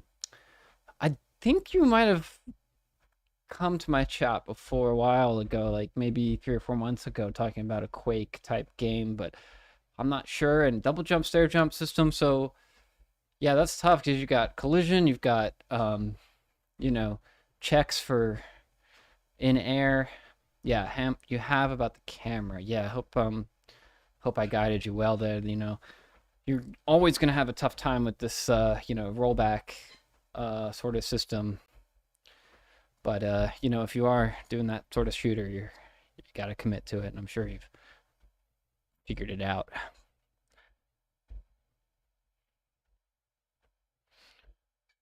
Look at that nice fog. So what's interesting about anisotropy here is the direction of scattered light as it goes to the fog. A value close to 1 means all it's scattered forward. A value close to 0 means that it's scattered in all directions. A value close to -1, mostly backwards. Fog and mist scatter slightly forward. Smoke all directions. Okay, well, we'll keep it mostly forward. But there's another one that's like the depth. Is it detail spread? No. Fog over greater range. That's not what we need. It's interesting because when you do regular fog, you have a depth mode, and when you go to depth, simple fog, start the custom curve. Not. I think it's like the height. That's what I'm looking for. The height at which the fog begins. You want it closer to the ground.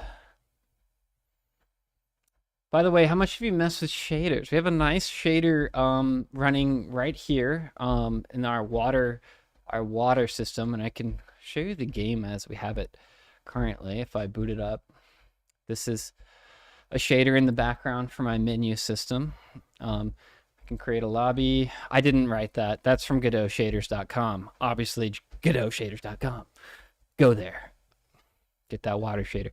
There's a nice shader on the fire here. Yeah, I didn't write this shit, man. I can't write a shader this good. You got to use the resources that we have, but I changed the height of this, and I think you can use these, but there's like a little, yeah, it's no longer clipping on the top mask. That's good. But wanted to write my own shader in regards to portals with the 4.5 new stencil buffer. That's right. Yeah, you absolutely can use that. I've seen a lot of hype about that stencil buffer. You can do some wild stuff with like the Portal 2 type mechanics, or Splitgate even. Splitgate was pretty fun. I liked Splitgate. I have even some clips on my channel. But yeah, those are fun mechanics. And here's the water shader. It's pretty good. We've got like a little physics-based multiplayer game.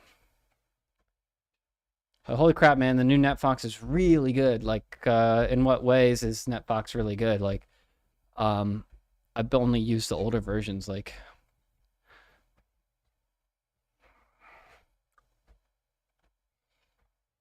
I'm glad you find it good. I'm a big participant in the NetFox Discord. Usually for things that aren't super closely related to NetFox. We gotta fix this bug when you... Okay, let's do this. We got this train of... As long as we don't move too fast, we'll keep these trains going. Boop, boop, boop, boop, boop, boop. All aboard. Some stop for some crystals.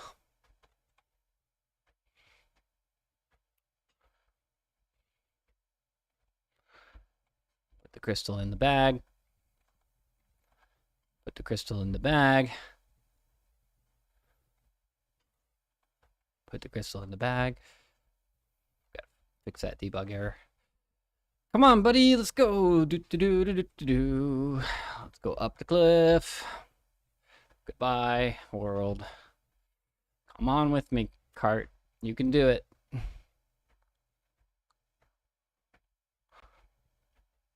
Come on.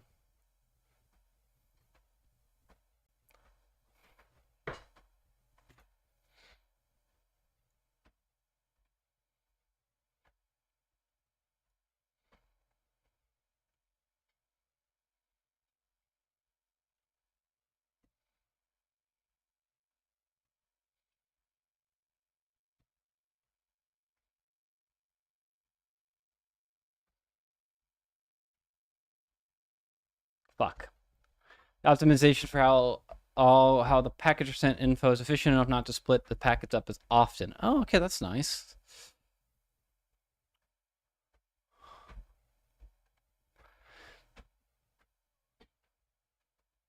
Yeah, so, I guess I could ask you this question, but like my game in the network profiler, let's see how much I'm profiling at. You can see the profiler here for this simulation is down 80, ups 30. From what I understand, like I'm pretty good until what? I get like to 500 there.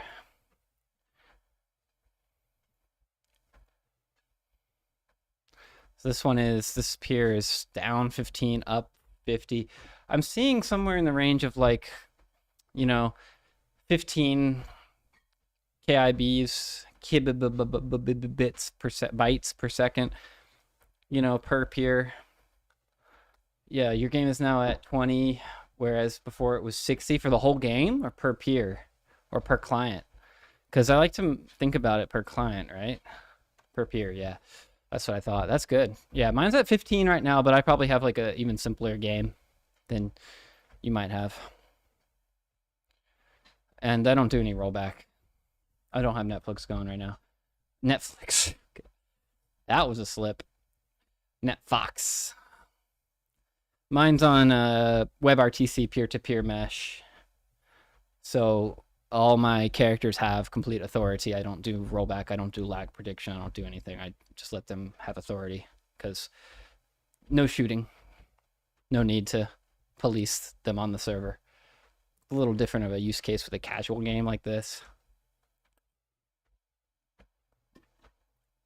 So I moved away from Netfox. Just a personal thing. But I'm still in the Discord. I'm like streaming in their Discord right now, actually. Because I like the team. They're good at network stuff. Let's see if we can get this closer to the ground. There we go. Oh, you know what's funny is I think because we're not at, you know, our lake is down, way down on the Y value, so we need to get this thing up, up, up. So here we go. Let's go Node 3D. I've wanted to work on my own source engine style, lag compensation for netcode, but I need to get better at netcode and learn more about physics engine stuff. That's a great idea. You'd learn a lot. And, you know, Source is one of the best to ever do it. And there are many videos about them, like, taking apart how Source does lag compensation and Counter-Strike does lag compensation, like favoring the shooter or favoring the victim, either one, you know, for negotiating who wins in what scenario and how far behind each thing is. And it's really cool stuff. So if you do get, let's say, terrain offset. I like the word offset because it shows me I'm going to offset this whole thing to 0, 0. Like as close to 0, 0 as we can. So we need to come down a little bit. Just a hair. Just a little more. I can actually see it there. That's pretty much perfect. So now our water is almost perfectly at the 0. Is that right? Yeah. Within like a unit.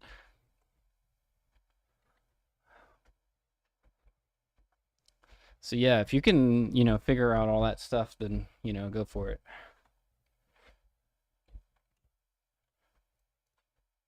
Let's call this, what is this called? Crater.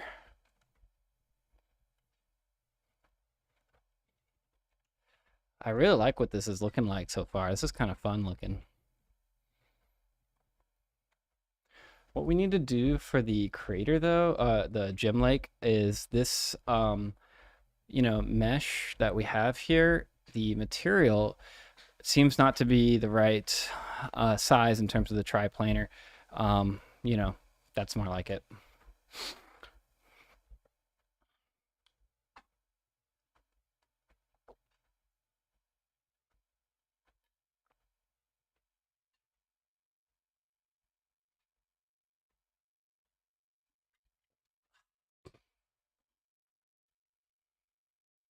Stay hydrated. I should have my alert set up so that people can send me alcohol. I mean, water.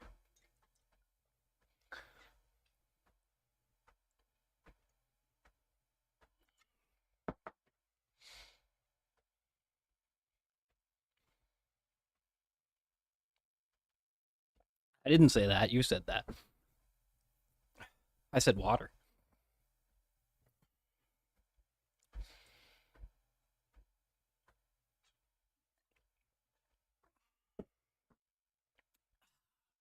Delicious. It was an unprotected input. Good point. Yeah, we swapped it up there. It's pretty good.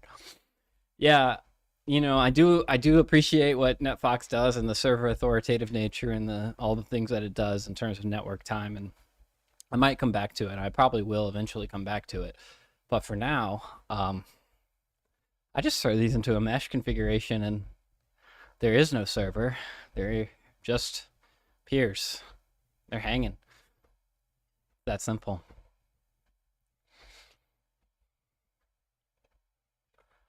Everybody gets ownership of whatever they interact with, whether this is you know, it's nothing fancy. Oh, it is fancy because it's WebRTC and it's compatible in the browser too. That's something you can't do. God damn it, it spun out with the angular velocity. That's so annoying. Oh my god, that's... One more try. Yeah, that's gonna be too much. I've really got to figure out how to make that more precise. I think I've got to make a lineup thing where it lines up, and maybe I should kill the angular velocity before we launch. Let me put that in my notes, because for lighter items, we really do need to kill angular velocity on light items before throw. I think it should be theoretically easier to do a rock. Perfect. Okay. So now we have this at 0, 0. So when I go ahead and edit this world environment and I turn the fog, where's the perspective cam? Where's the cam? The cam is way too deep now. Way too zoomed out.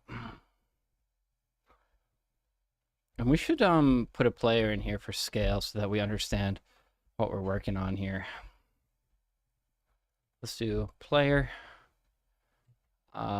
character. Holy God, I think he's a little too big. Our map is way too small, everybody. It's devastating.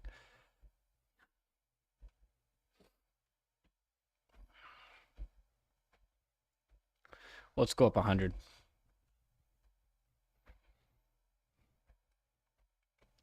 That's amazing.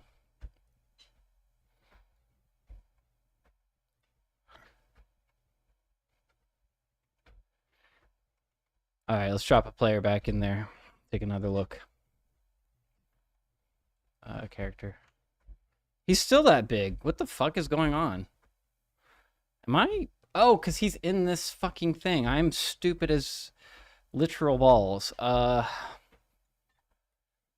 Okay. Take this off. And then apply it to the offset, the terrain offset. Say 50. I'm scaling my player every time I did that test, which is ultimately very hilarious. But I see that the units are very small here, so let's do the player.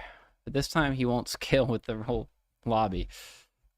Okay, he's really small down there. Okay, let's get down there. There he is. Okay, he's looking about the right size. Bring the lake up. Let's bring the lake 200, 400, 390, 350. Character, where are you, character? Where is my character? I don't even see you through the... Okay.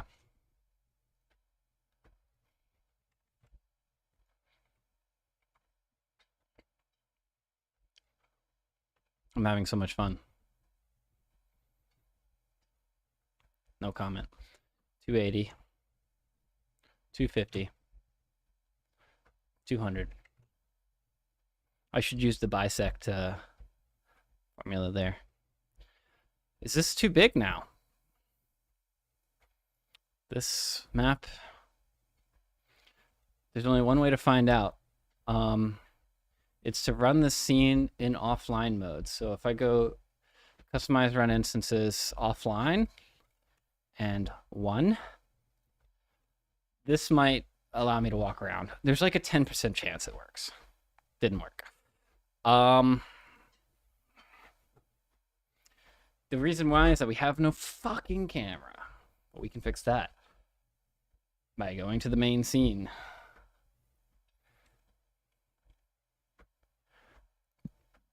And we can hide this and drop in the lake.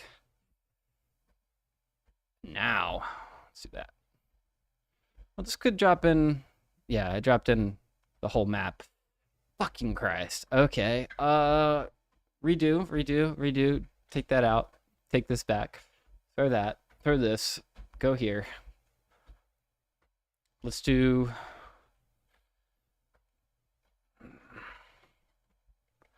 Map river test. All maps.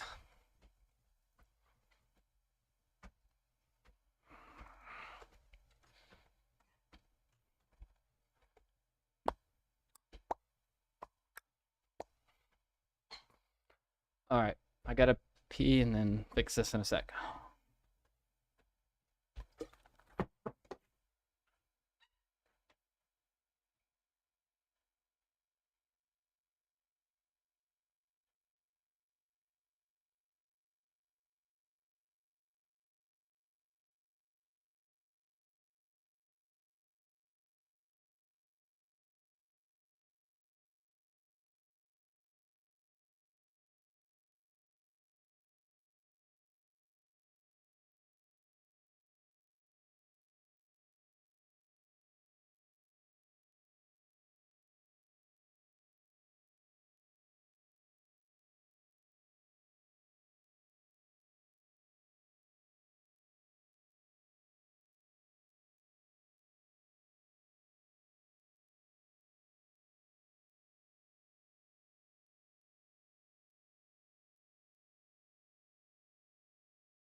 Hello, buddy.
We sit? Should we sit? Should we sit? Should we sit? Should we walk? How much should we walk?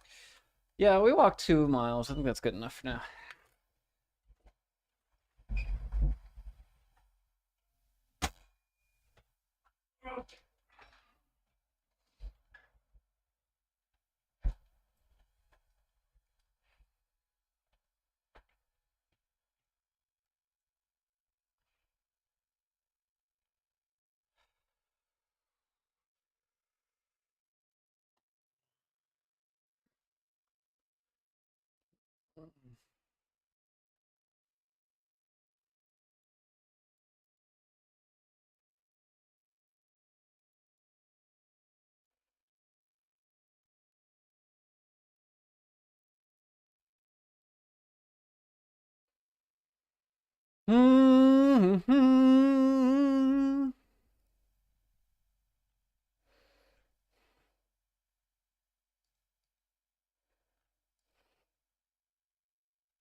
Nice.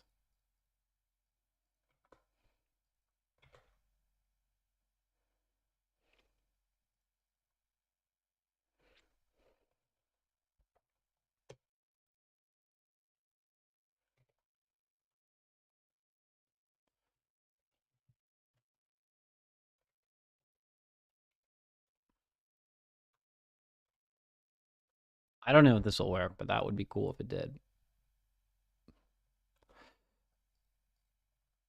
it went to the 0th option, which is river, lake, right?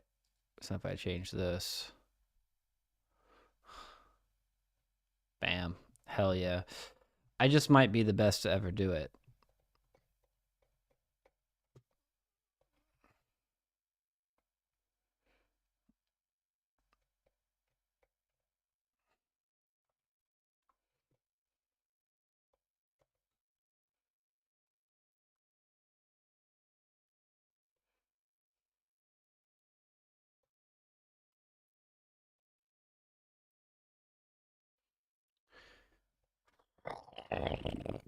Grumble.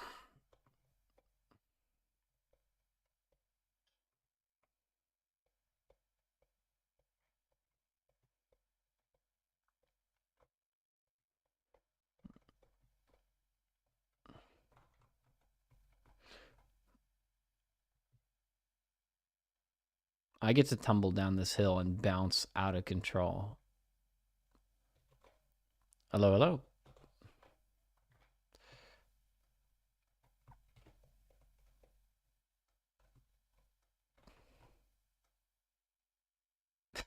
So much fun.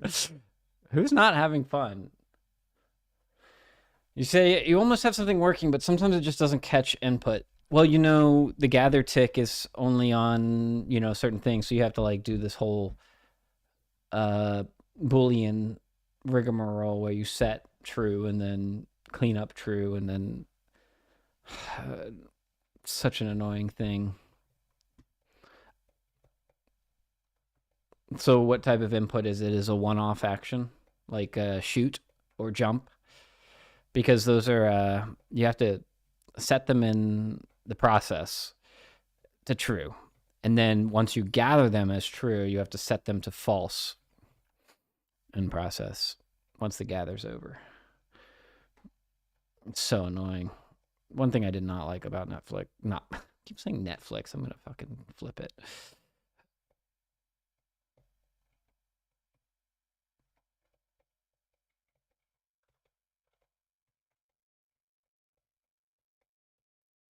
I don't know if you recognize what I was talking about, but I'm sure you do. But that's what I saw when basically doesn't catch, is it's like that whole process of one-off things.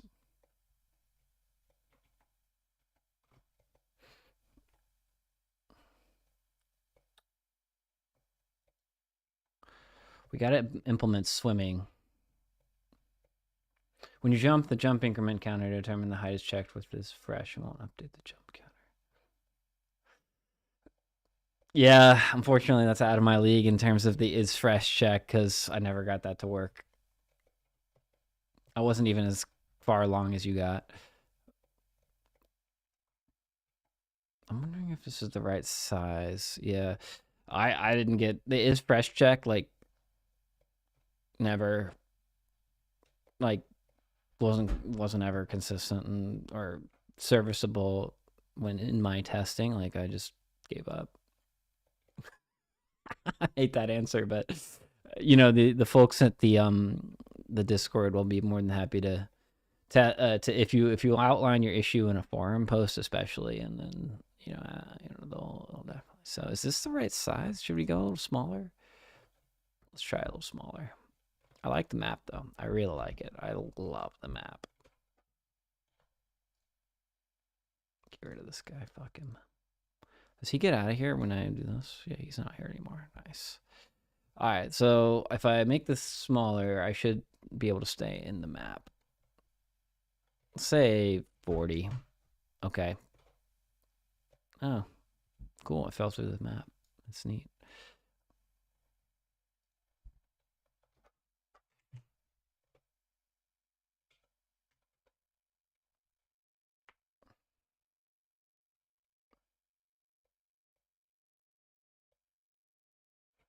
Yeah, I like this size a lot better.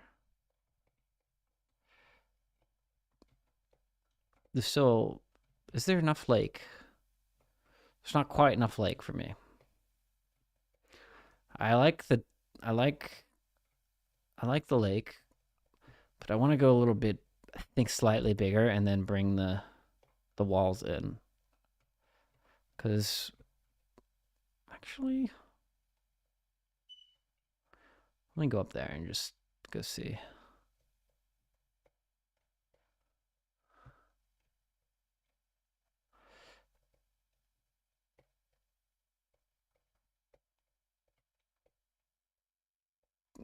Yeah, this is really fucking tall here. Maybe I could put a height limiter on the... I don't know. I don't really want to regen the terrain. I think people have fun diving off like this.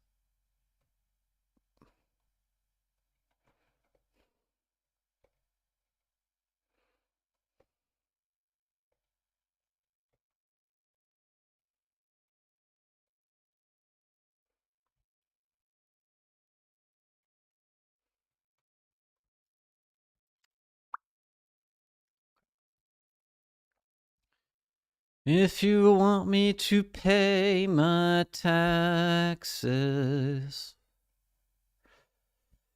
you're gonna have to nail me down.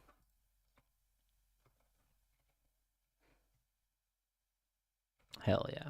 Okay. So now what I want to do is create a segment of cliff face that will basically encircle like a spline, like of a rope or a line 3D, and just generate along there a dynamic cliff. But I also don't want to do that at all. So the options are that I do that or I do not do that. And right now it's leaning towards not doing that.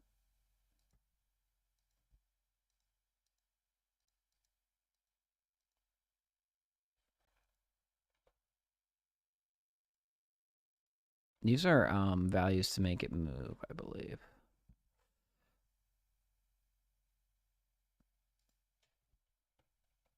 Yeah, that makes sense to me.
There's so many sliders here. Um,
hella deep now.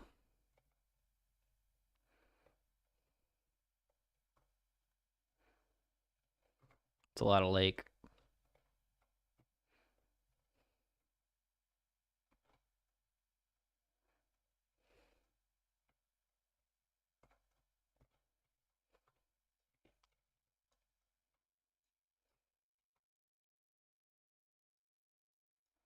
Put a waterfall here.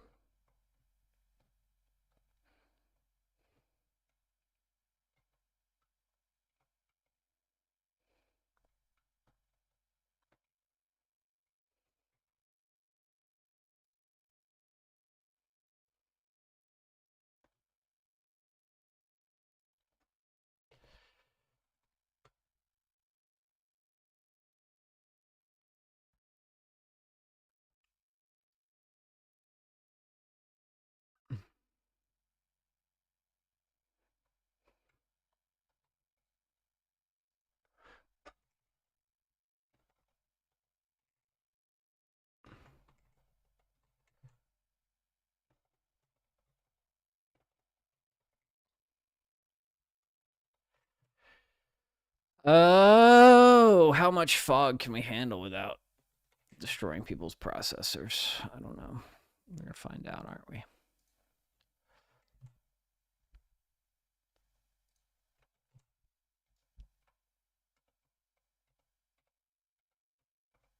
How much is this? Is that really? We have to go like 50 to 100? It's a lot of fog, huh? Or just move it down.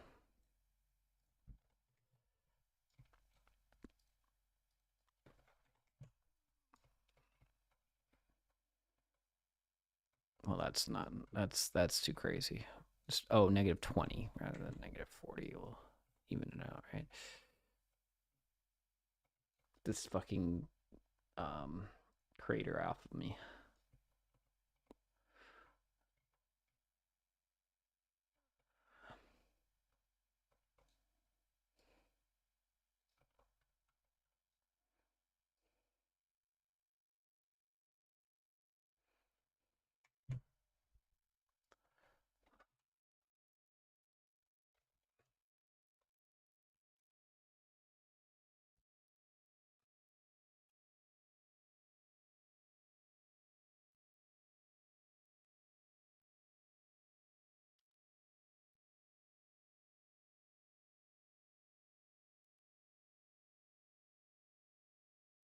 The fuck did we do? The fuck is going on? That's not the help.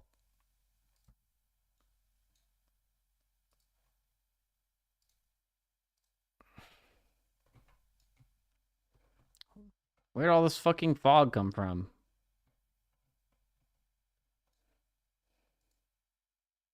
Okay. We now know where the fog came from. It came from this fucking fog. Imagine that.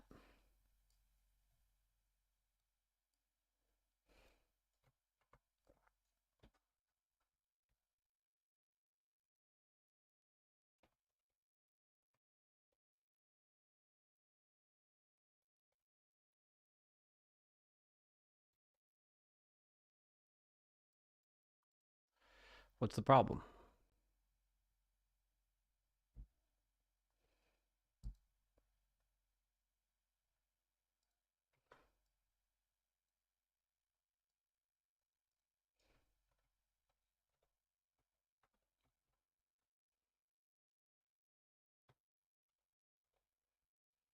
I wish I knew how to, like, do this shit.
Oh, duh, I turned it off.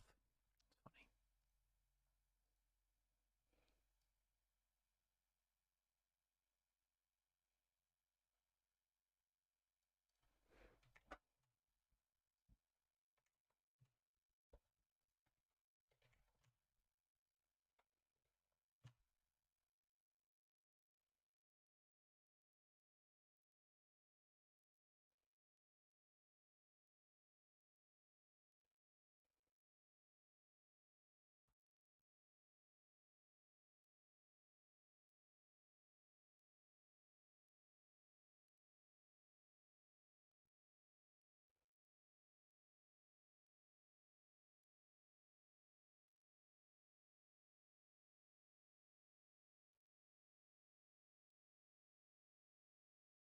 Was doing nothing.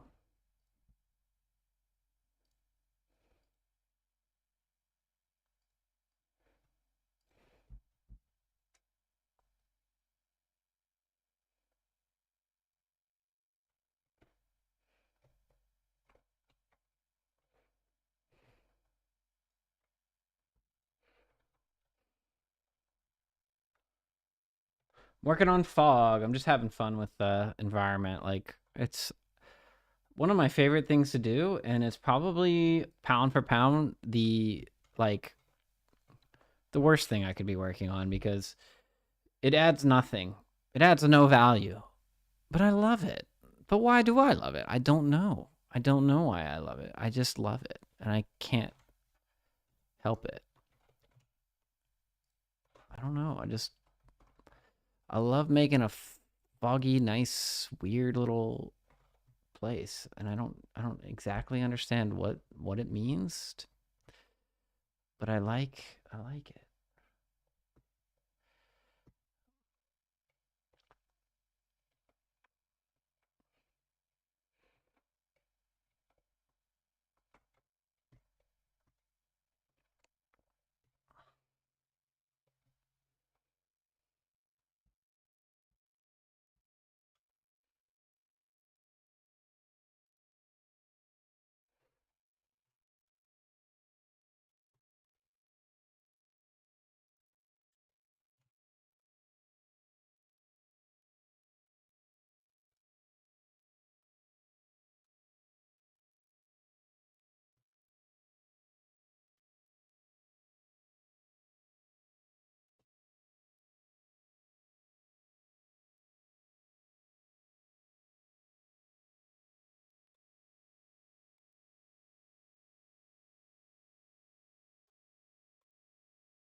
Can't see shit.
Damn, is my frame rate dropping because of this fucking fog? I don't know.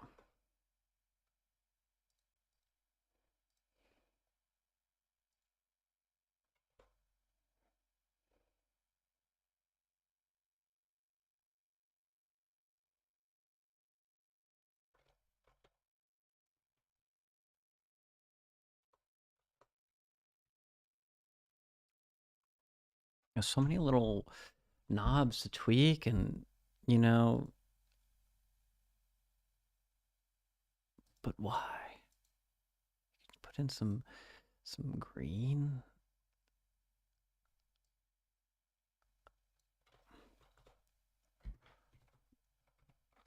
You can like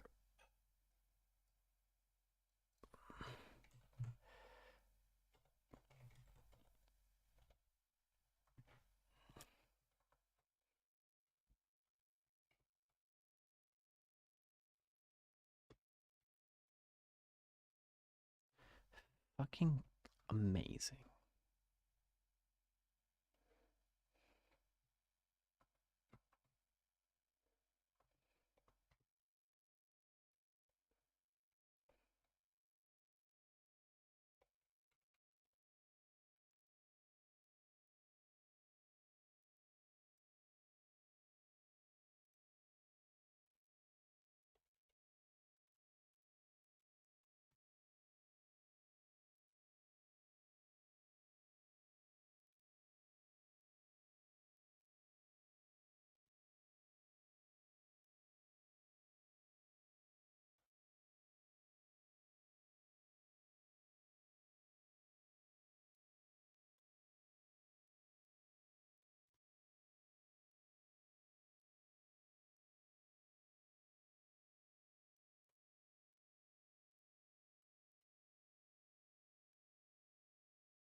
So much fun.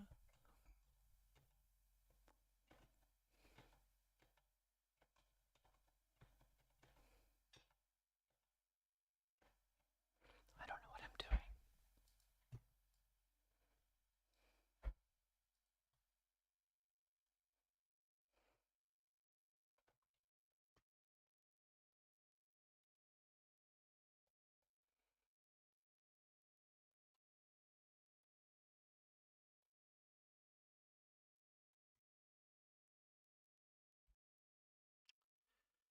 All right. We are wasting our time, our valuable time on this planet with this obscene obsession.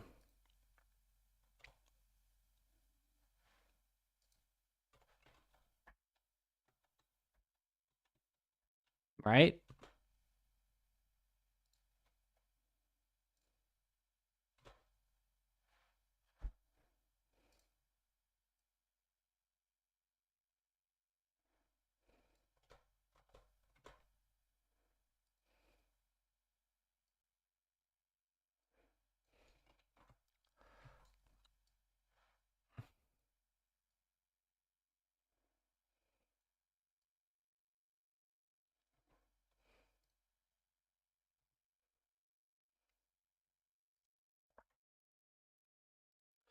Okay.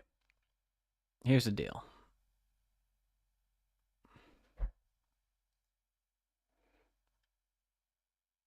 We gotta have less fog. Gotta be able to see stuff, you know?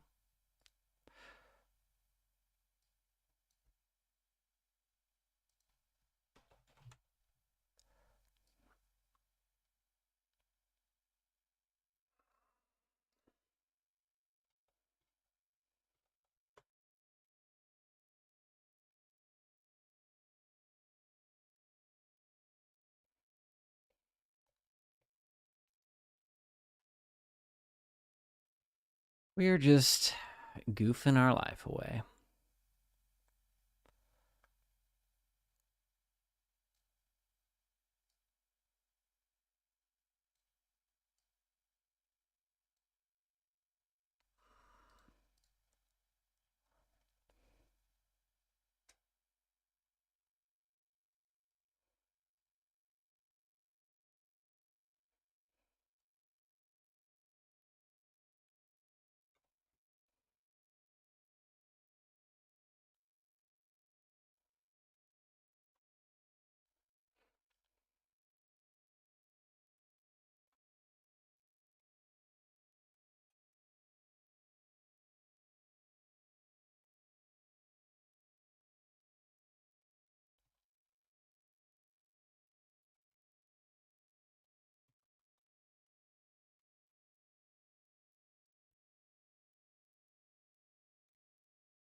Light is white in here.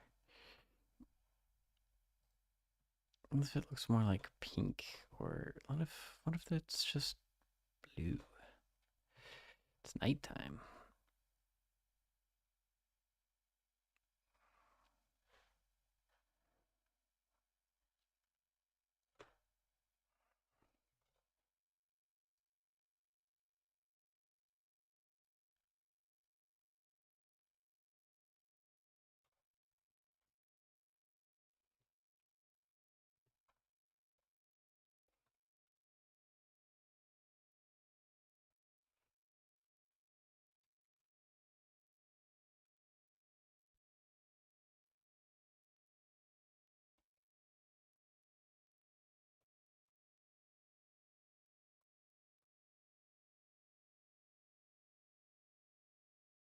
The problem is the sky is always like visible with this stupid crater thing. Then without it,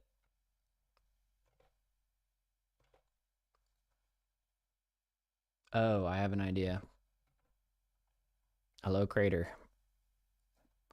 You flip. The best way to flip a crater on its side is rotation 180.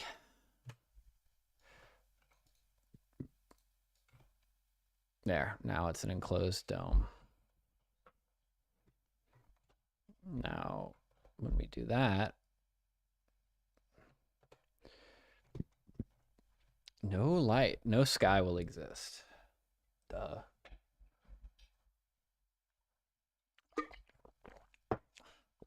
Now we can turn the fog down even further. We're still like trapped in here, right? Top crater.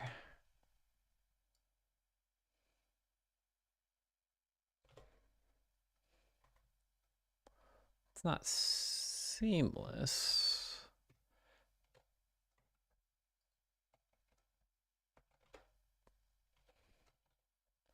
Why can you still see where they, you know, if it was a sphere?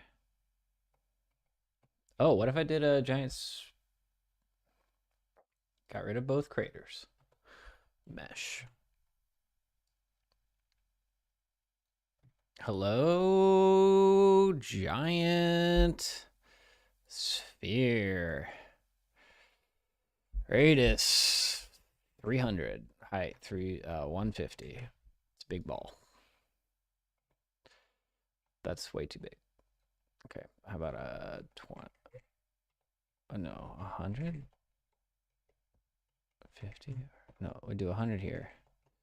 50. There. Now it's getting to be 25, 50. We're now inside a ball. Okay. 5, 10. Okay. You, hemisphere. Then flip faces. Pull you down on top. Get rid of your... Why are you so tall? Oh, because this. There we go. Boop. Now we shall eliminate the fact that there is sky. Then we make this material rock. Okay.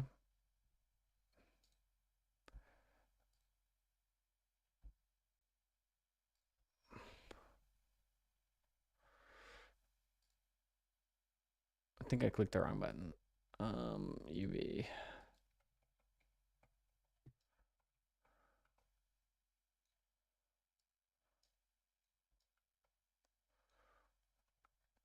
There we go. 4x4. Now, when I look through here,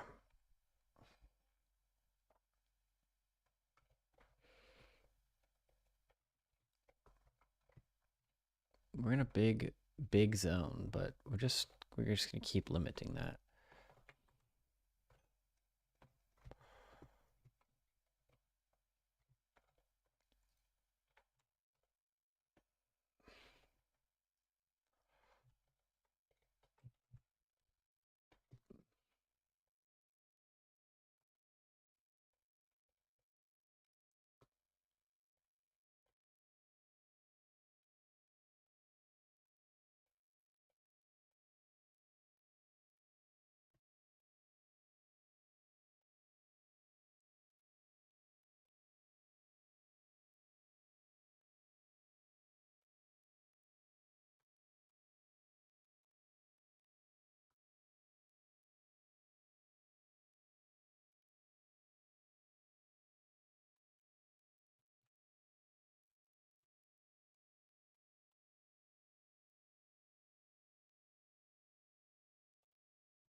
Huh?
Love it.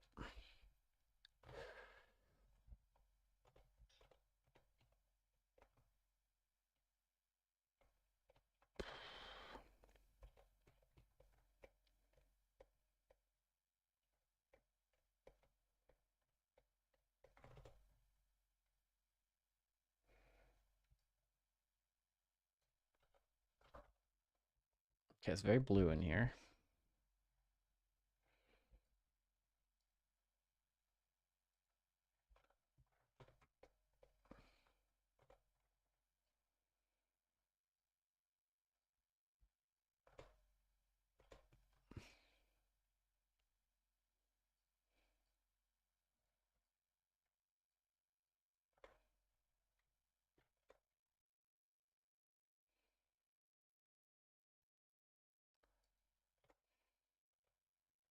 This doesn't seem to affect anything.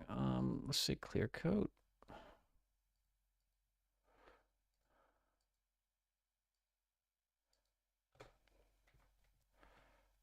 Interesting.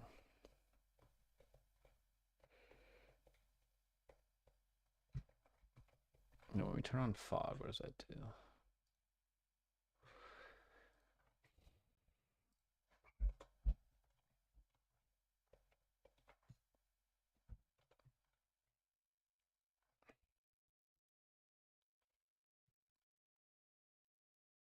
Cool.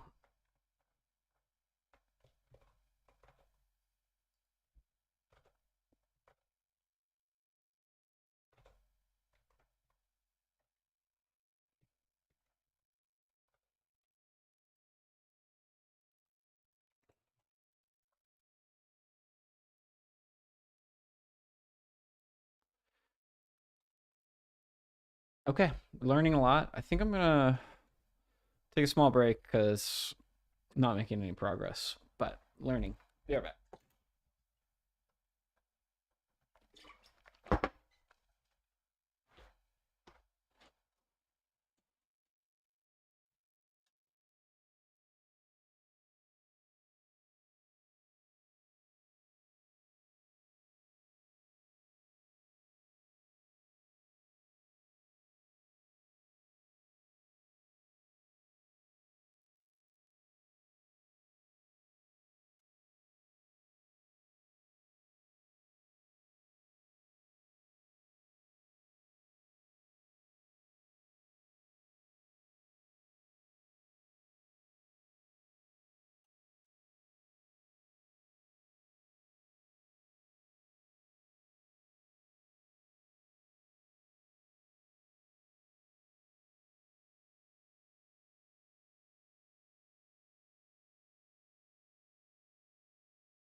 All right, I'm gonna make a sandwich. But I'm also gonna.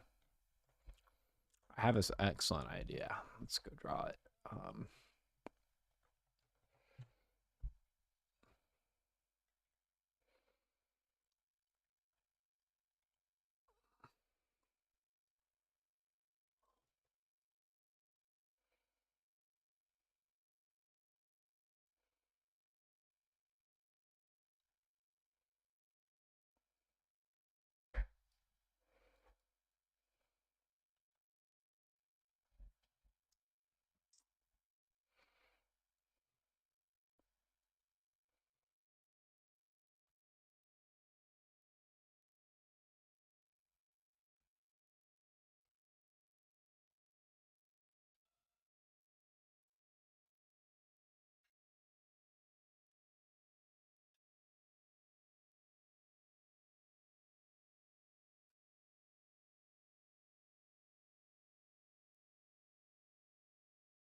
What we're doing is we're having a snack break.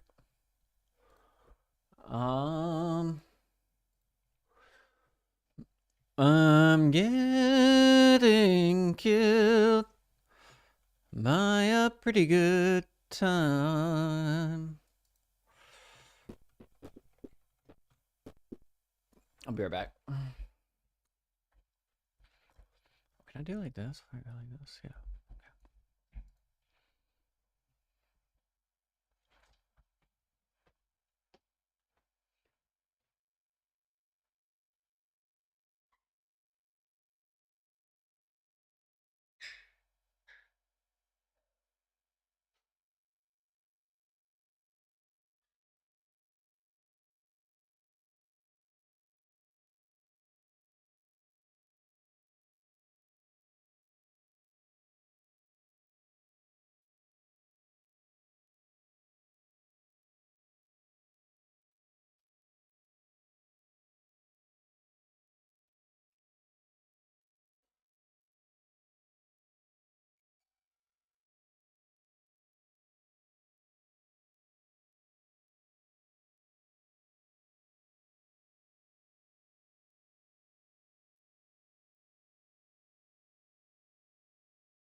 Okay, here we go again.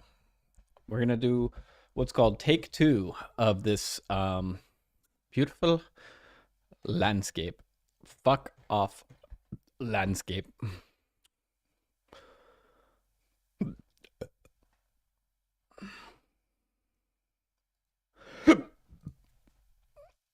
It's much cuter. Now we're gonna find a more circular looking one, okay? Oh my god, that's a deep lake. Okay.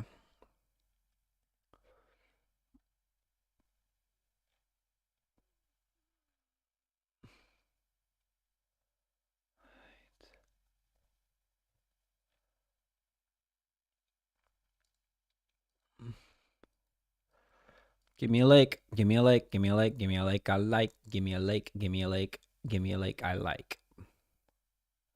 That is perfect, right? And we just cut that part over there out.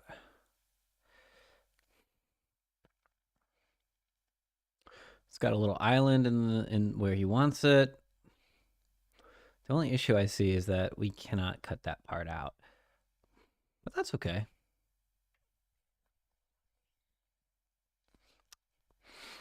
Perfect. Export me. Yo, you. File. Get a little bit of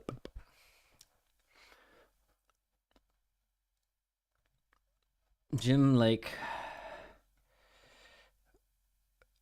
with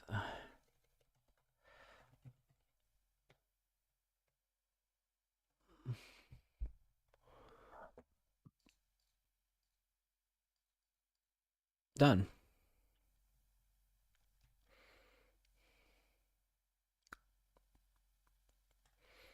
All right.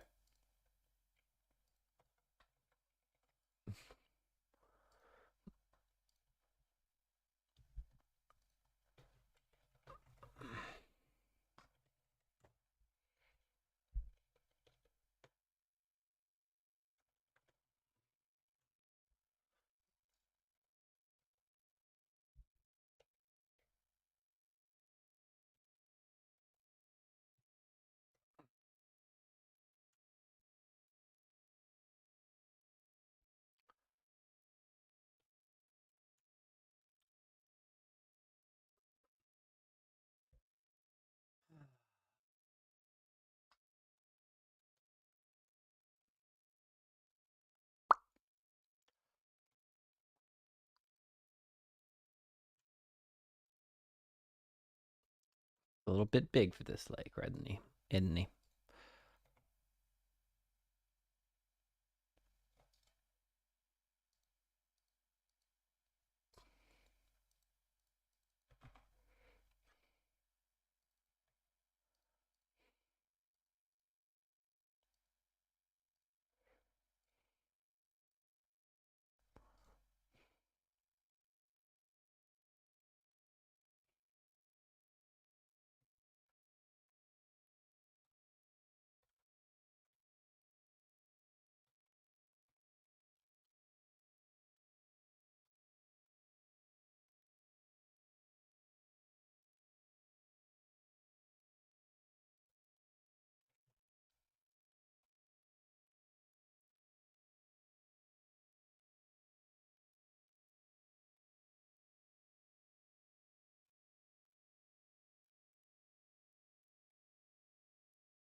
Let's do 60, 60. It's almost perfect. Okay.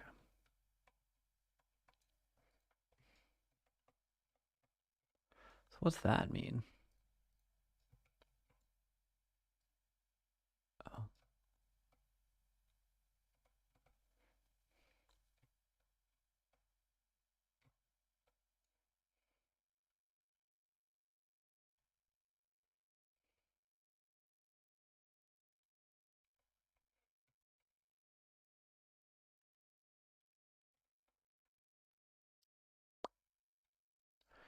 It's 80, 80.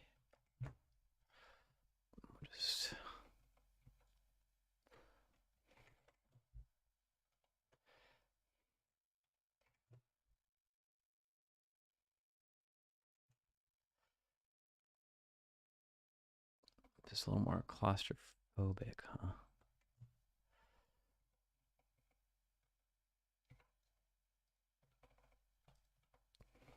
It's all good. We'll adjust that manually. Let's get that water in there.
Fuck is this?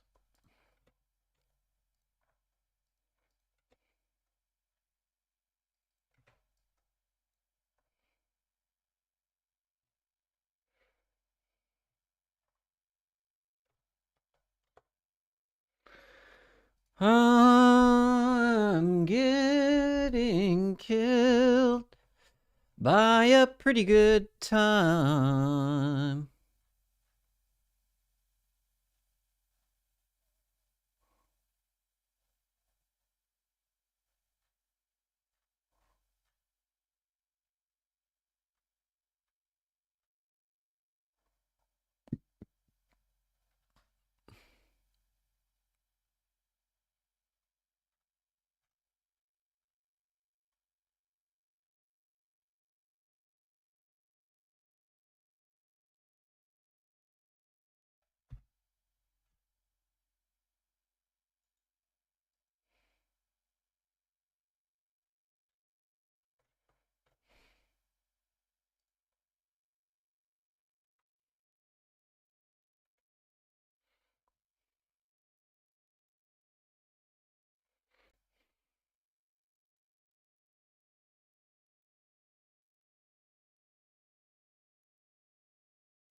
Fuck is that? Anyone know what the fuck that was? What is that? It's a ghost in my game.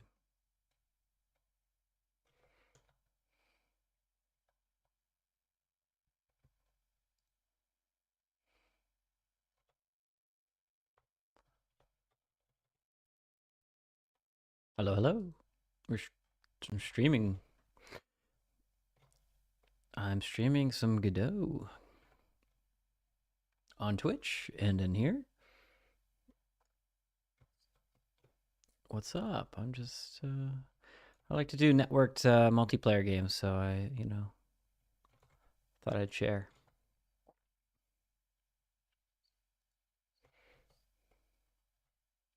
Yes, yes, I recognize your name now. Let me give you a little demo if you're curious. Let's do a river map. Just launch this real quick, see if it works. Boop. Everyone's fallen into place. Excellent, excellent. We haven't finished the hammer.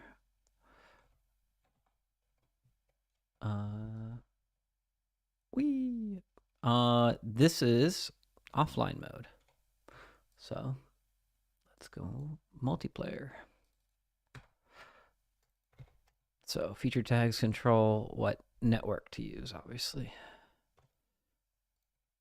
This is WebRTC. So I can put my name in here. And I've got this TypeScript lobby. Yeah, it's not great. I'm going to switch it to no hub soon. And I already have that integrated. It just doesn't work with web yet. But now we are in a multiplayer instance. So there's my little Andu guy. Again, we have these carts we can pull around. This is rigid bodies and like a rope. We can harvest. This is going to be like a little friend slap game, currently codenamed Friend Gem.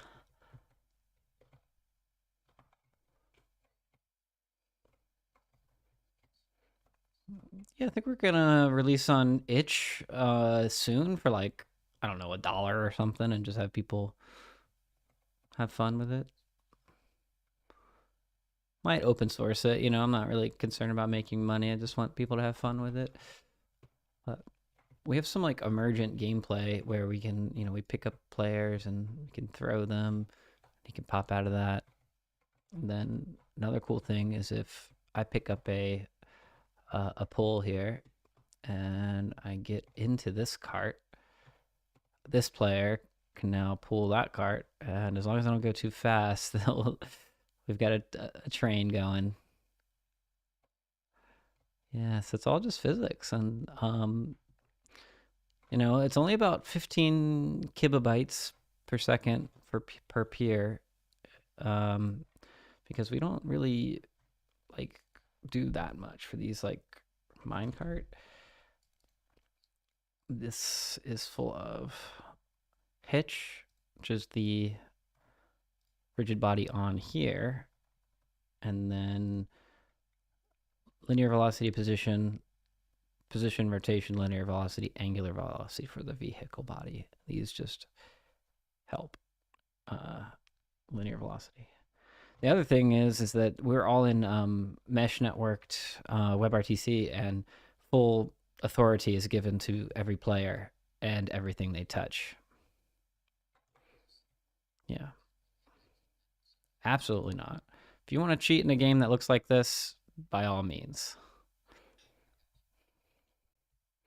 Yeah, I mean, it's a trade-off, right? Because you'll have no server authority, no servers actually, period. It's P2P. And we're not really interested in like keeping a deterministic simulation at this point. It's more just goofy fun. And as long as everyone has like decent connections, strong-ish connections, it should be responsive. I mean, it's gonna be responsive on my machine, even if I'm lagging. But that player over there, he might just be a little bit behind when I see him on my screen, you know. But anything that this lagging player is interacting with, in my gut feeling, would be he gets to assume control of this object, and now it's going to stay exactly where he is right in front of him now that he's also the owner of its multiplayer synchronizer.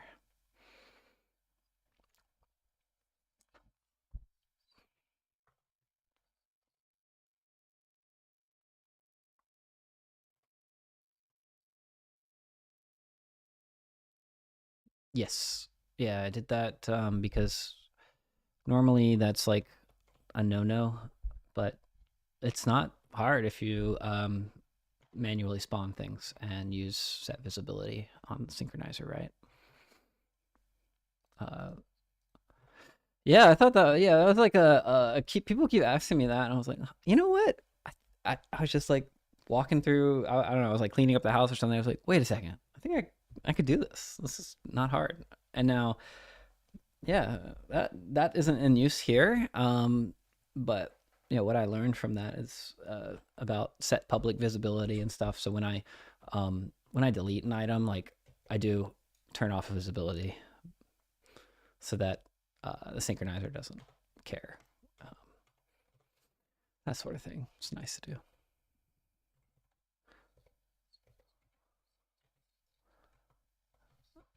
Whoa, that's wild.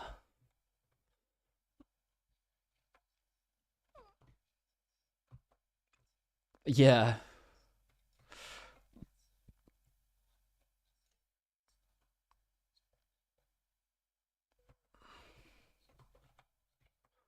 Yeah, I love to see it.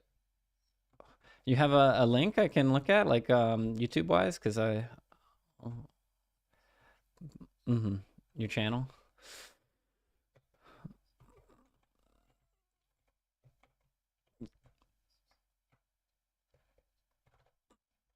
Yeah, I'm happy to yeah, happy to share anything I can. You know, like you have you seen No Hub, right? Like what what he's working on for the lobby system?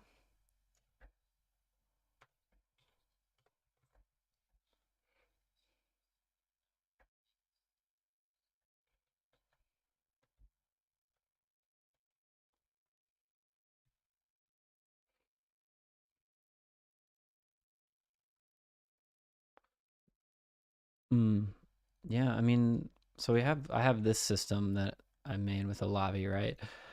Um, and it has a nicer UI. So I'm gonna update the No Hub UI. So I think I have a No Hub. What was it called? Browser. So this one is from Element Bound, right? He built this, and there's a I don't know. Sometimes in the Discord there are hidden channels, like in the Toolbox channel. I wasn't in the Vest one, but this one, No Hub. You know, it's yeah, it is a lobby system. Just kind of like, so this is the demo. It's probably working.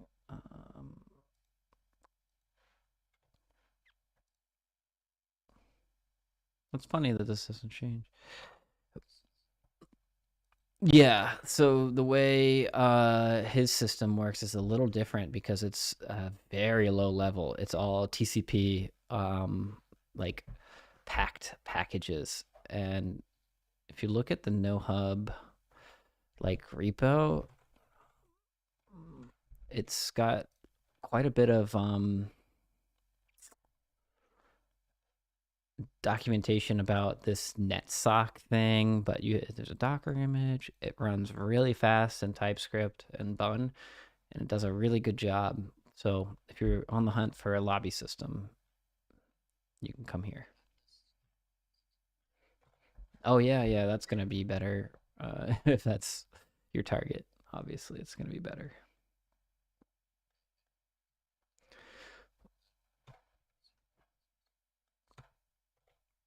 Yeah, it's his same one, but it's all in memory. Uh, and like if you're targeting Steam and you can do all the Steam stuff, you know, like I've done so much work to just avoid doing Steam, paying Steam $100. It's kind of funny. I know. Mm-hmm. Yeah, it's just funny. I didn't know that because I thought the $100 was a hard requirement. So I've literally spent like 6 months doing all this stuff where,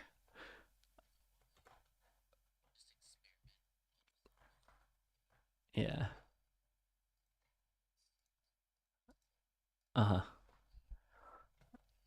I know. I think yeah, you did share that, and I was like, oh shoot, I should just do that.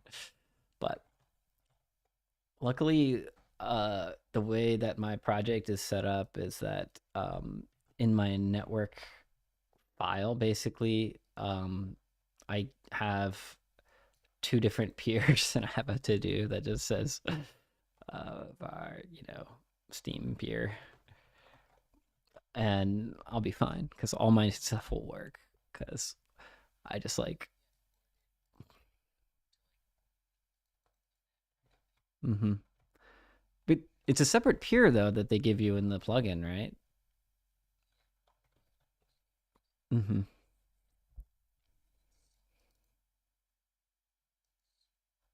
Sure. Mm-hmm.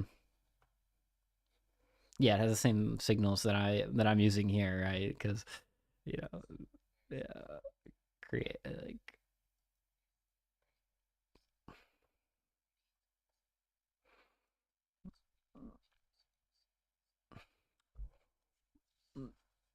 yeah. The one thing that's nice that like the enet and others is that you can just they're kind of drop and replace, and like I have this offline multiplayer peer too, right? Like, so that's been nice.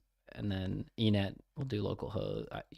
That's I've got all I the so this actually has a mesh networked by default, but I can actually roll this up to a dedicated server approach. If I go and join, this will auto join. So this is another fun way to test. All the RPCs change like conditionally, which is kind of annoying. But the cool thing is that in the left, on the right side, we have this kind of Smash Brothers camera for the server. So now everything, all the objects are owned by peer number one for the server, and we still retain control over our player bodies. So I've been doing a lot of stuff with like client authority. Even on a dedicated server approach, I'm just like, yeah, NetFox is great, but like, if I just give the player the person, you can't get more responsive than just like I'm responsible for my updates. But I don't know. There's definitely trade-offs.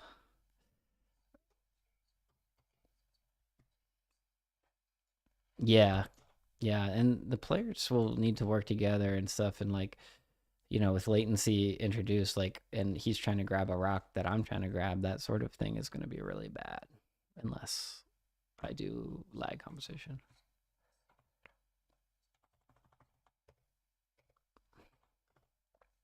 Yeah, that's the best. Like self-policing is really your only option. And like one thing about the Godot engine though is it's like pretty easily decompiled from what I understand. So like people can just like grab your they grab your assets, they can grab your code like fairly easily from what I understand. Your piece pack file is like pretty,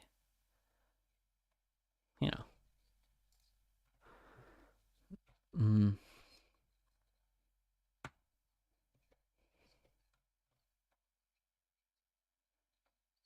hmm.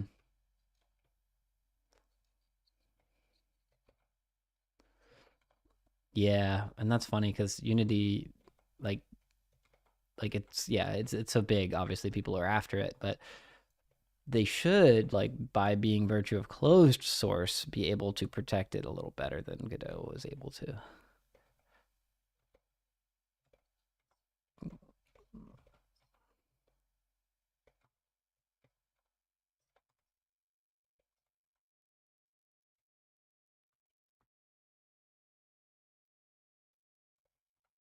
Yeah.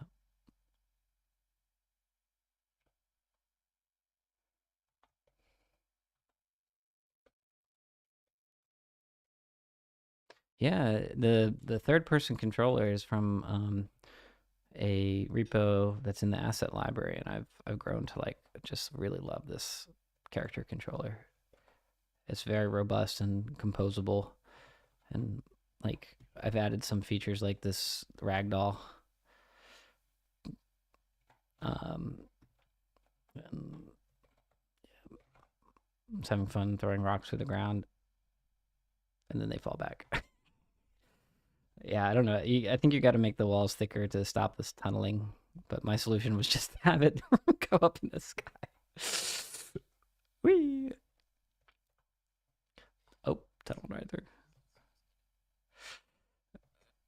Yeah, it's kind of interesting making a physics-based game because I don't know how it's gonna act in like real world like high latency conditions.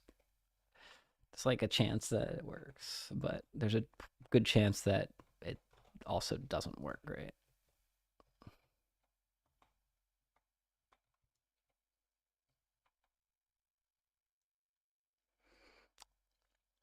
Yeah, I mean it's kind of interesting because the way I'm writing this stuff is it's pretty composable. Like let's say if I pick up a rock, I can ragdoll, and then this guy is now a pickup component, so I can actually pick him up, and then now he's got the rock, I've got him, and we're all going over here, and I can just like throw him. I didn't even program a throw for the player.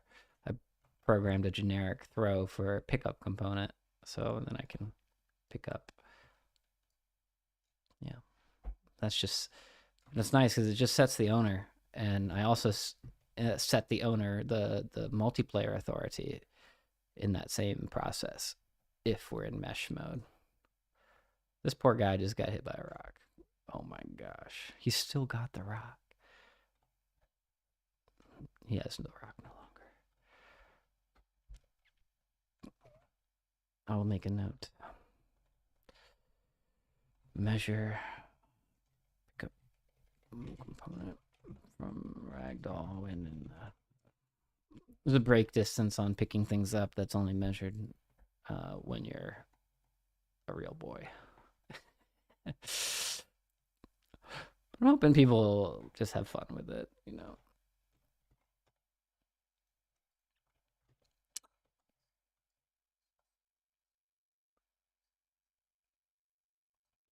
Yeah, that's a good question. So, you know, what is your current discipline then? Mm-hmm.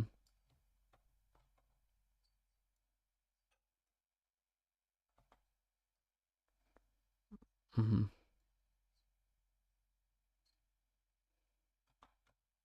Mm-hmm.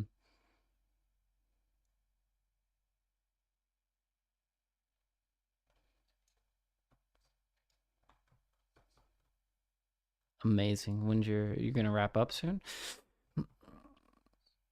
3 years. You're in the early stages. You must be quite young then. Oh wow. Your second degree. Okay. Very cool. Yeah, I mean, I'm much older than you, and we couldn't go to school for something like games or graphics programming back in the day. So we had to pick from a more limited list, especially like in my area, which is Central East Coast. I'm in Virginia. I had to go to a state school, and like you know, there are no game. Who? Oh, yeah, it could sound like it. I don't know. Look like it. Sound like it.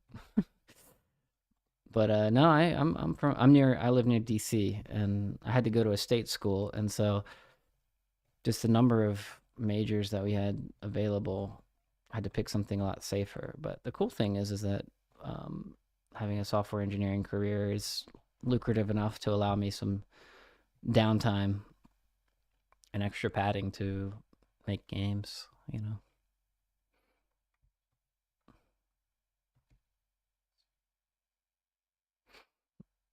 I mean, it was good for a while, right? Less good now, but um, early on, like it was kind of very wild west in software engineering. You could kind of just do anything.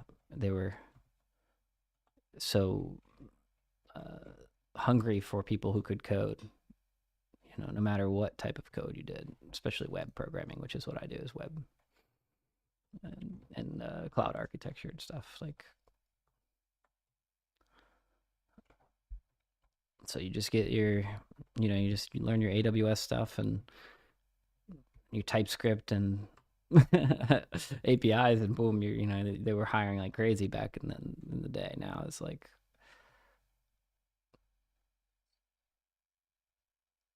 now it's just different. I think, the climate is obviously like extremely, uh, it's very uncertain, right?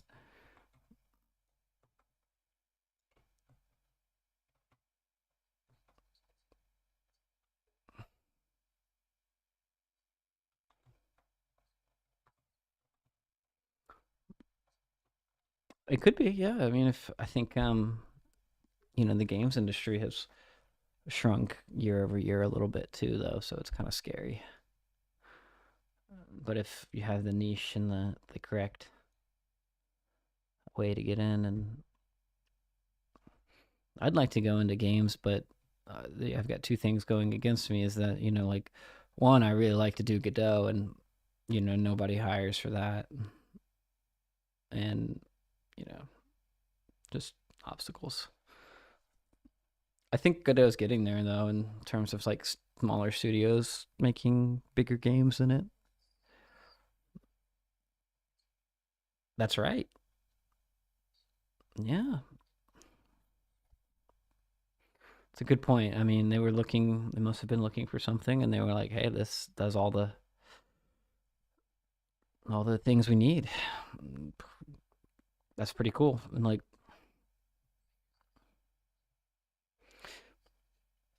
yeah, I think there's probably a world where it's pretty starkly divided between um, Godot and Unreal, right?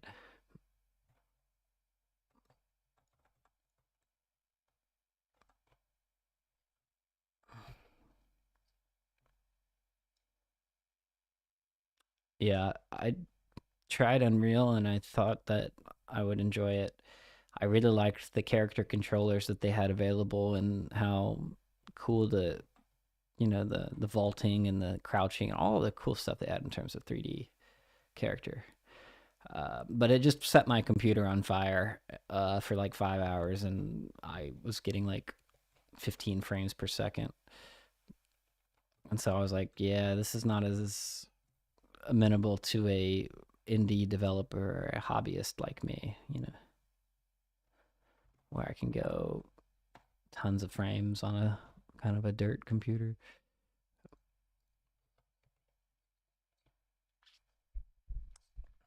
Yeah. But even then, like, I don't know that like being a solo developer in Unreal is like, yeah, it seems like it's just a big AAA type thing, or a double A at least, right?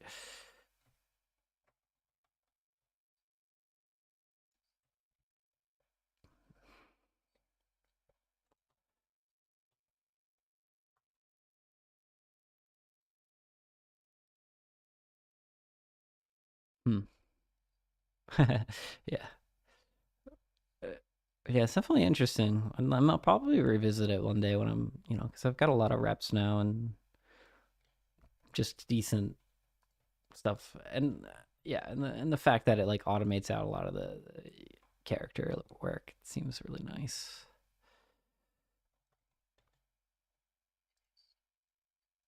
Yeah, yeah, a lot of plugins. Like I'm thinking about like that amazing water plugin,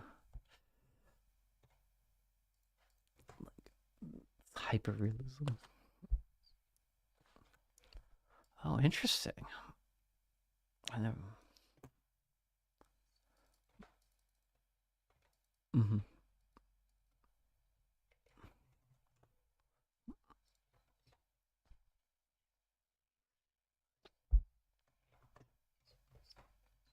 Mm-hmm.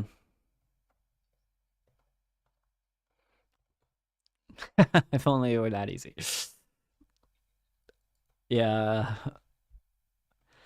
Yeah, I don't think that genre is really important to pick if you're, and live service game, competitive, fast paced, MOBA, FPS, those things are tough, very tough, very difficult.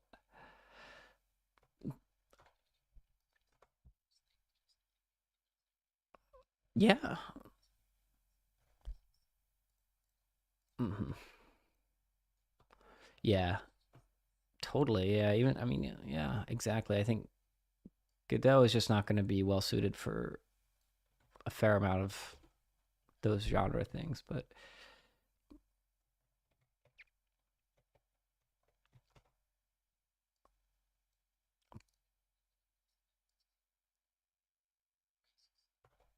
yeah.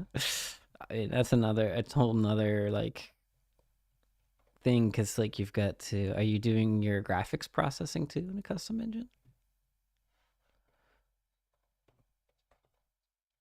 Mm-hmm. Yes, right. Yeah, yeah. And there's a couple of other ones I hear. It's a high level one that's yeah, that's it, I think. That's like more of a rapper.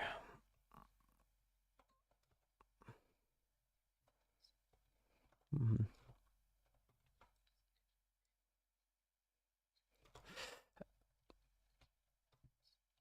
Mm-hmm. Mm-hmm.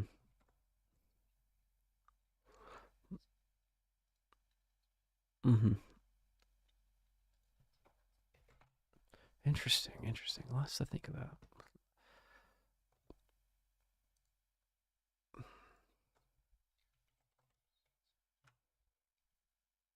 Right.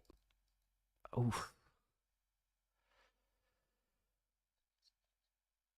yeah, I think you're right. It's a lot of trade-offs, with anything. Yeah, I just found that NetFox was just too much in terms of what I wanted to do.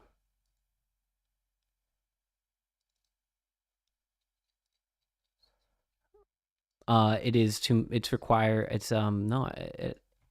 It's too. How do I say this? It's not. I don't need the extra rollback, lag compensation, interpolation, because when I'm in a more casual setting where we're all peer to peer, the trade offs aren't there. You know, because when I think NetFox is incredible, and I think I'm very happy I learned how to use it because it taught me a ton about how to make multiplayer work. But I kind of took that knowledge because I went from making like very basic P2P stuff that didn't really work to making a full server authoritative game that actually did work with NetFox, and NetFox was a big reason it worked, right?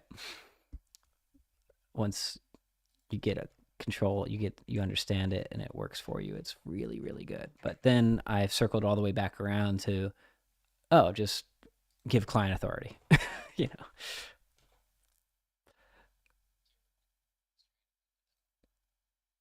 Straight up peers, yep. And peer to peer. And so the way my player character set up, I converted that 3D that third person controller to multiplayer several times, you saw. But it's really just a difference of at the top of the scene, you do one and then player input.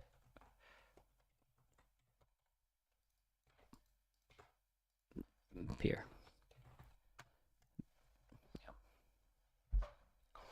It's more that this player input is only syncing, it's sending only inputs, right? And the rollback synchronizer sends inputs, but also simulates them on the client to the server. So this character in this scene is owned purely by the server. It's one, right? So that's what this is. It's always this by default. Even if you remove this, now this will be under control of the server. And that means that the synchronizer would be under control by the server, right? But when you add this line, you make a new node and a script to gather the input node, or the input script. Now, oh yeah, nice little trick. You can hold command and grab that. Yeah.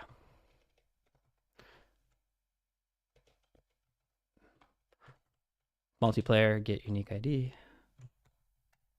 There. I am now server authoritative, and now I can only send up, down, left, right to the server. You get cheat prevention, you get everything, but the issue is that now I would have to wait for the server to get my input, tell me where I am, and then I would get it through the multiplayer synchronizer. That's a lot of extra steps, in terms of like, I've got to now simulate my client. So I've got to simulate everything that's happening on this player. All this process, all this physics process, all has to happen on the server and the client.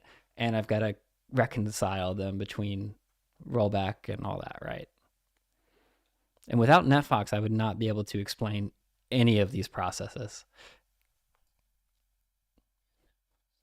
It taught me all of that. It taught me like, oh, this is server authoritative. Now you have left, right. I was like, all right, so I get how this works, how server authority works. Well, let's just roll that back.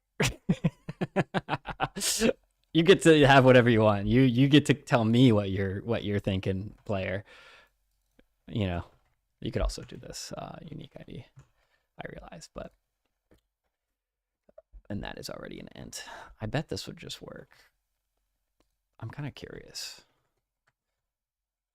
So we have fundamentally, we name our player the int of that in an earlier stage but in this case, this wouldn't work because each multiplayer peer is going to have a different unique ID. So this would create absolute chaos, because every time a player enters the tree, I will now be able to puppet 3 different players, but then the next person that enters would all of their peers. This is not gonna work. So we're gonna go back to the name of the node when they enter is gonna be 123, my peer ID. Right. Don't make that change. Now we head over to Alacrity. We make sure that, yes, player scene has not changed significantly, probably just some movement. Oh yeah, new node. Let's get rid of that. Welcome. We're just hanging and talking networked multiplayer.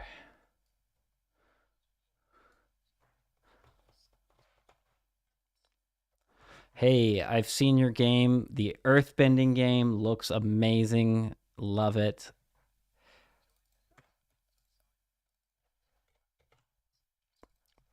Mm-hmm.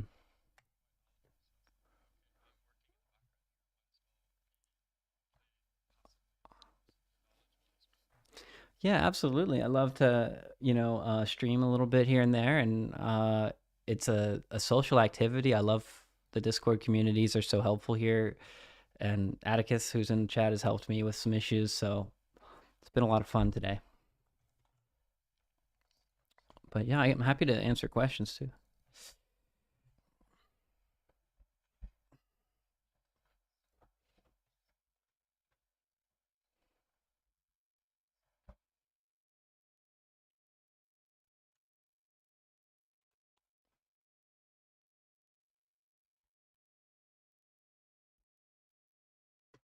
Oh no.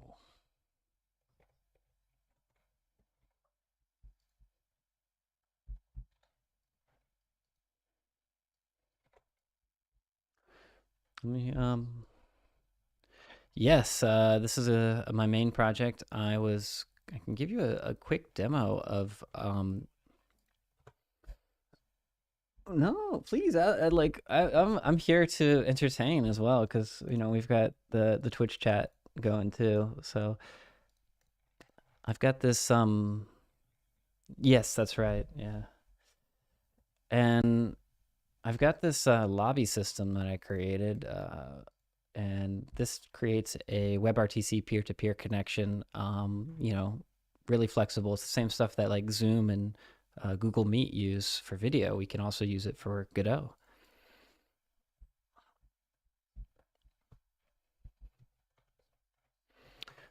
In this setup, it is true peer-to-peer mesh networked. There is no host. There is no server. It is through ISP. So each peer, yeah, that's from Godot shaders. That's one of my favorites. Looking really good. Yeah. So we have a game here where we're going to make like a friend slop game where we can like harvest materials, right? And each one of these peers can help out. We also have these carts that we can pull. And then yeah, it's fun. And then I can get this player in here, and oh, gotta get around this guy. Let's go this way. And the next thing that's kind of neat is that there's some like emergent gameplay here where this player can hop out and he can grab his cart, jump into this player's cart. A little crash there. And now we're off to the races. As long as I don't walk too fast, we shouldn't hit the brake distance. So we've got like a little train going.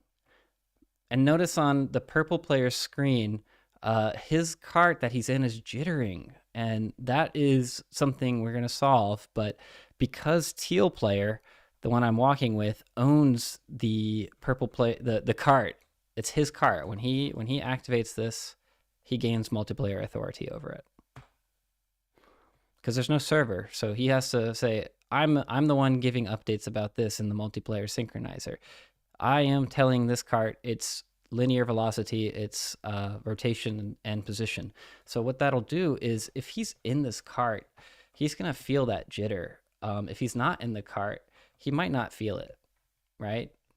But because his physics, he owns himself for all the ragdolling, for all the grabbing, he owns his player body and everything he touches. Like when we spawn a new thing, I own this mushroom. This is my mushroom to control. So that makes it really responsive on the client.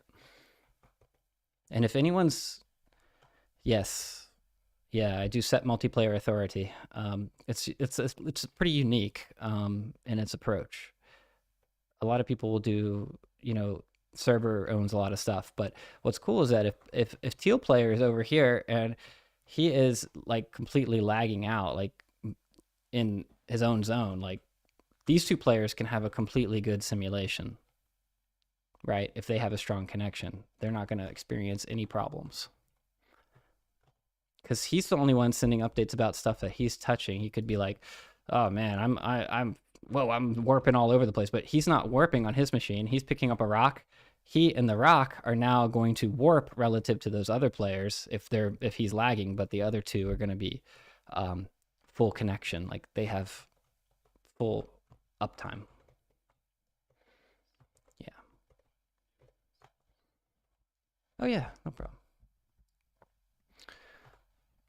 How long have you been working on your project?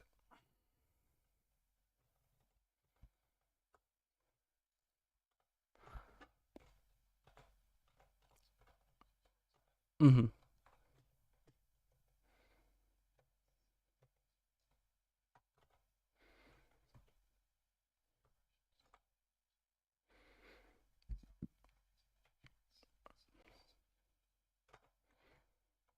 That's a great idea. Yeah. I totally understand where you're coming from. And yeah, it's pretty well developed for 4 months. You must have a few years of Godot before that, right? Mm. Mm-hmm. Right, right, yeah. Yes. Mm-hmm.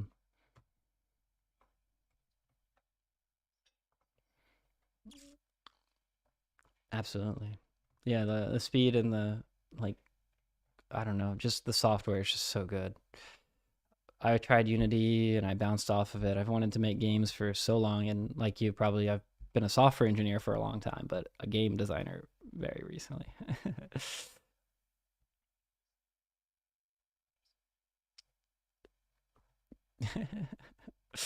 Yeah, I've kind of messed around with a lot of prototypes, and I'm definitely in the position of I've never finished anything, so I'm trying to like share this one a little more, and um, eventually I'll hire some artists, and we'll knock it out. But like I expect to launch next year. Like I'm gonna give myself 1 year to get it up on Steam.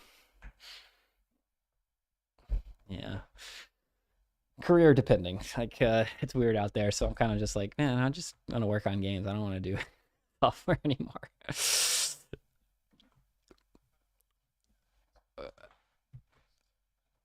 Yeah. Yeah, it's so much better. It's so much more fun.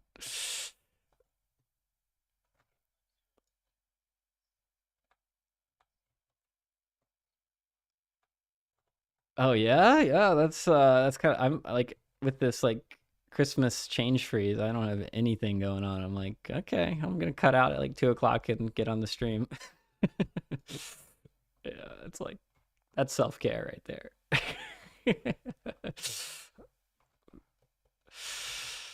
Yeah, it's yeah. I mean, I've worked through a fair amount of like jitter issues and stuff too. So I saw like some of your problems that you're having in testing.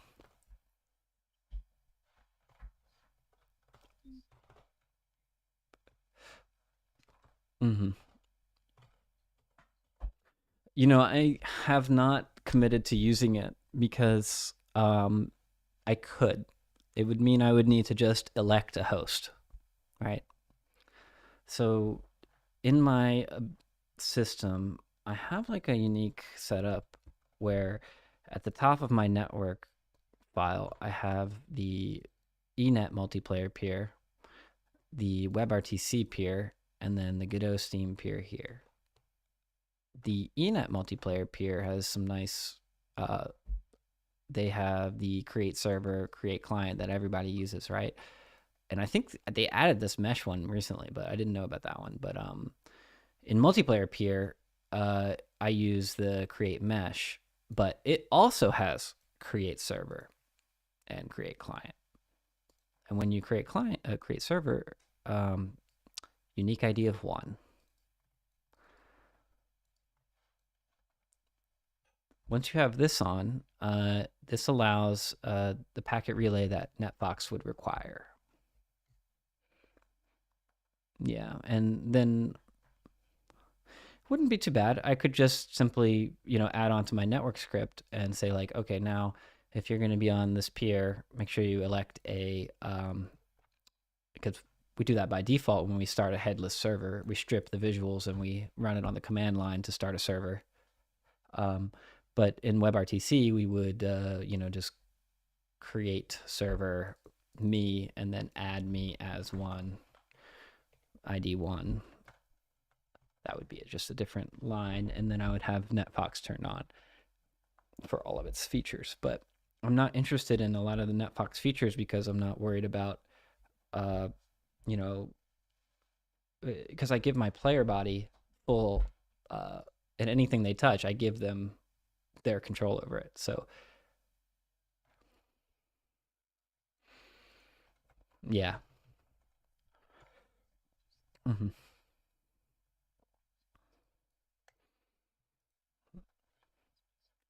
Yeah.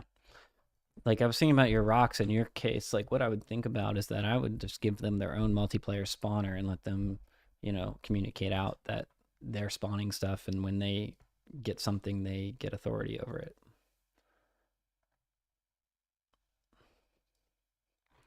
And I mean, because NetFox is great if you really want to full commit to a server authoritative set, but like if your target is Steam and you're using Godot Steam and Steam P2P, you know, you're going to end up having this sort of peer-to-peer thing where you're relaying through the host. So you still might need NetFox, unless they own stuff, right?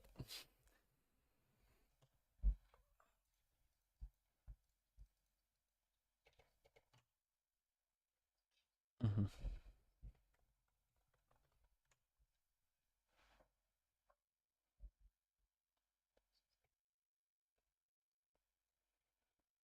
Yeah, that's right.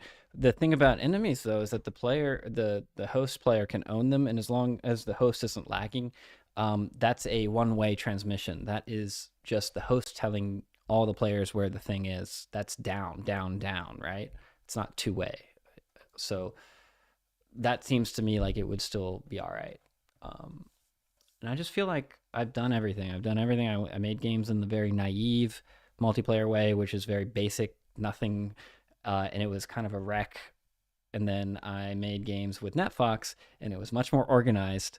But the trade-off is that you have to do this thing where you gather all the input, right?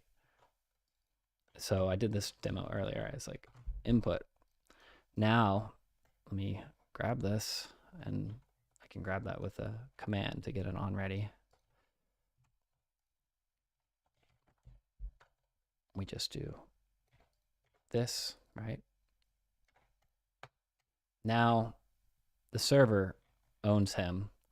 NetFox is now the multiplayer synchronizer for this. The server is doing all of these, but NetFox is taking WASD up, down, left, right, right. That's it. So the player only owns their inputs in NetFox land, right? And this to me is good for cheat prevention, good for server authoritative games. If you want to do a dedicated server approach and you want to host your own server, I have like a whole guide on how to do that with EC2. And I got really upset because even on like this T4 Nano, it was like $5 a month. With no usage or Very little usage. damn. So that was just too much, you know. I don't want to pay Amazon anything. So Yeah, fair enough. I'm gonna do no servers. So we Mm-hmm. just roll this back. We give you your whole player and everything you touch. And now you're the one who sends me updates about that wherever you are. Right. Have you are you using anything to like test under latency or anything like that? No, I've just been doing like network tests. I know like Clumsy exists for Windows, and then I'd have to install Xcode for Mac, which made me really sad, so I didn't do that. But I should. Fair enough. Yep. So Some bad memories with are that. you in the UK? I can send you a build of this and you can try it. What's this? Your Yeah, game the or thing which? what we're demoing here if you want to try it. Yeah, absolutely. Just curious because like, you know, if we have like someone, what does it feel like if I'm pulling you in a cart and you're in the UK, right?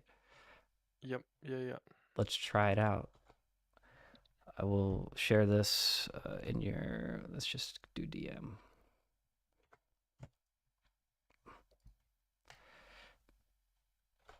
Yeah, you're definitely right about sharing stuff in public makes you more motivated and more excited to work on stuff, you know? Definitely. And you learn a lot. Yeah, true. Oh, you've got a Windows build and everything. Wow, 4 hours ago. Nice. That's right. We had a network test earlier today on stream with someone 20 miles away. In NA? Oh, 20 miles away. Wow, okay. No discernible lag. But That's good. a lot. Well, you could just have it be a very, private boys club of only people who live near you. It's quite exclusive. Sometimes friends like will be across, you know, East Coast to West Coast. Sometimes friends are more localized.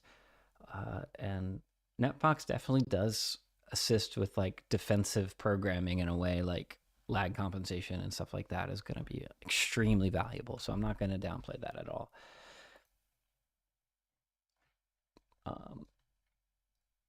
because for distributed and very uneven connections, you know, it's lag compensation and all that is going to be really important.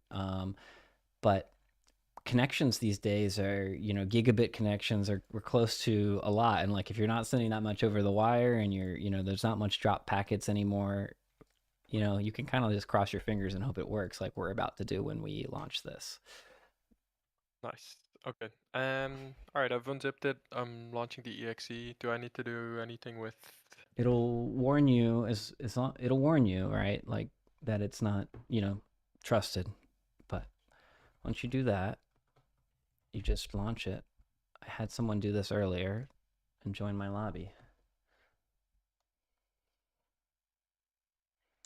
Oh my god, I got a new subscriber. I've never had a subscriber. I believe you are my first or second, maybe my first subscriber ever, Hecto. I don't know who you are. Welcome. But we're doing some multiplayer testing even. Very exciting time to subscribe. Yeah, good time.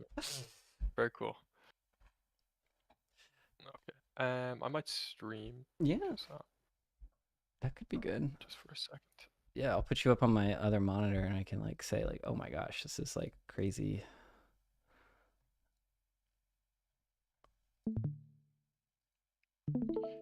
Okay.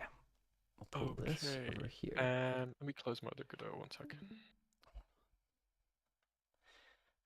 Okay. I don't know what's going on with this window here. It doesn't look to be the right size, does it? I'm just gonna try again.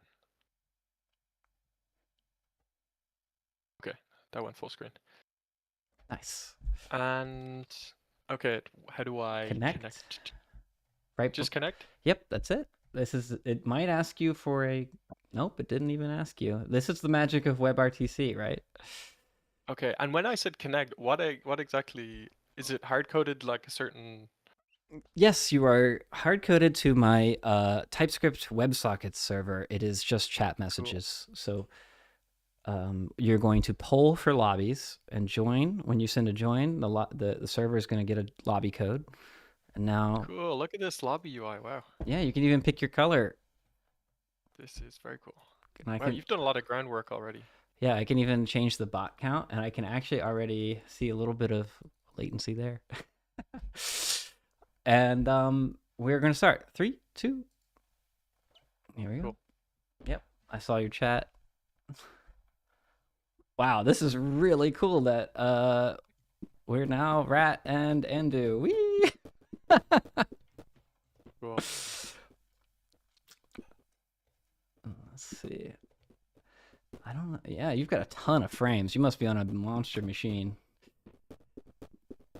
Yes, yeah. Well, like 2019 mid-range graphics card. So not a crazy one. Oh, yeah, 400 frames. So far, I just, yeah, see, I'm going to try to jump in your cart. See how this works, because I feel pretty fine just hanging out in your cart. Like, this is not bad. Yeah. And I'm going to go 3, 2, 1, jump. A little bit delay. Let's see if we can catch a rock. You ready?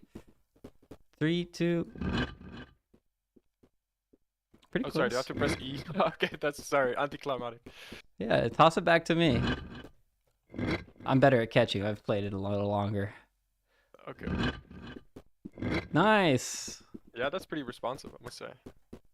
I like the sound of, oh, we can get some juggling going. We're juggling across the Atlantic Ocean, and they just collided. You see that? That collision was really good as well. No rollback needed. Now, I do see some jittering on your rock, because it's just heavy. But that's okay. It's acceptable.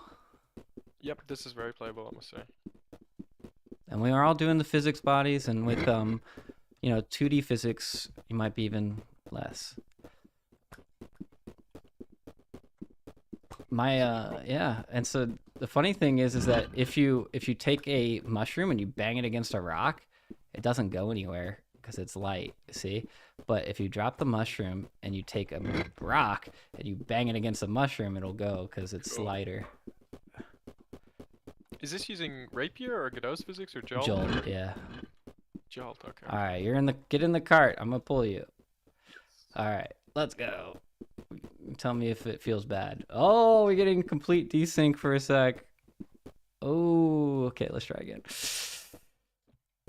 We had some lag, folks. That was a good one to study on the tape. So yeah, you're definitely like This part is really good, but it's the okay. jitter, The jitter's bad. I'm getting some. the player movement is really good. Like he's moving very smoothly, but the card itself is jittering a bit. So, this is the proposed solution. Right now, you have full physics over yourself when you're in the cart. I am telling the cart where to be. What we need is a seat. So, if you sit, I can tell your character to like, hey, nah, you know what? Turn off your updates for a minute. You're static. And your Right. physics won't run on your machine. They'll run on my machine. If that makes sense. What about a crystal or something that I put in your cart in terms of authority and moving and stuff?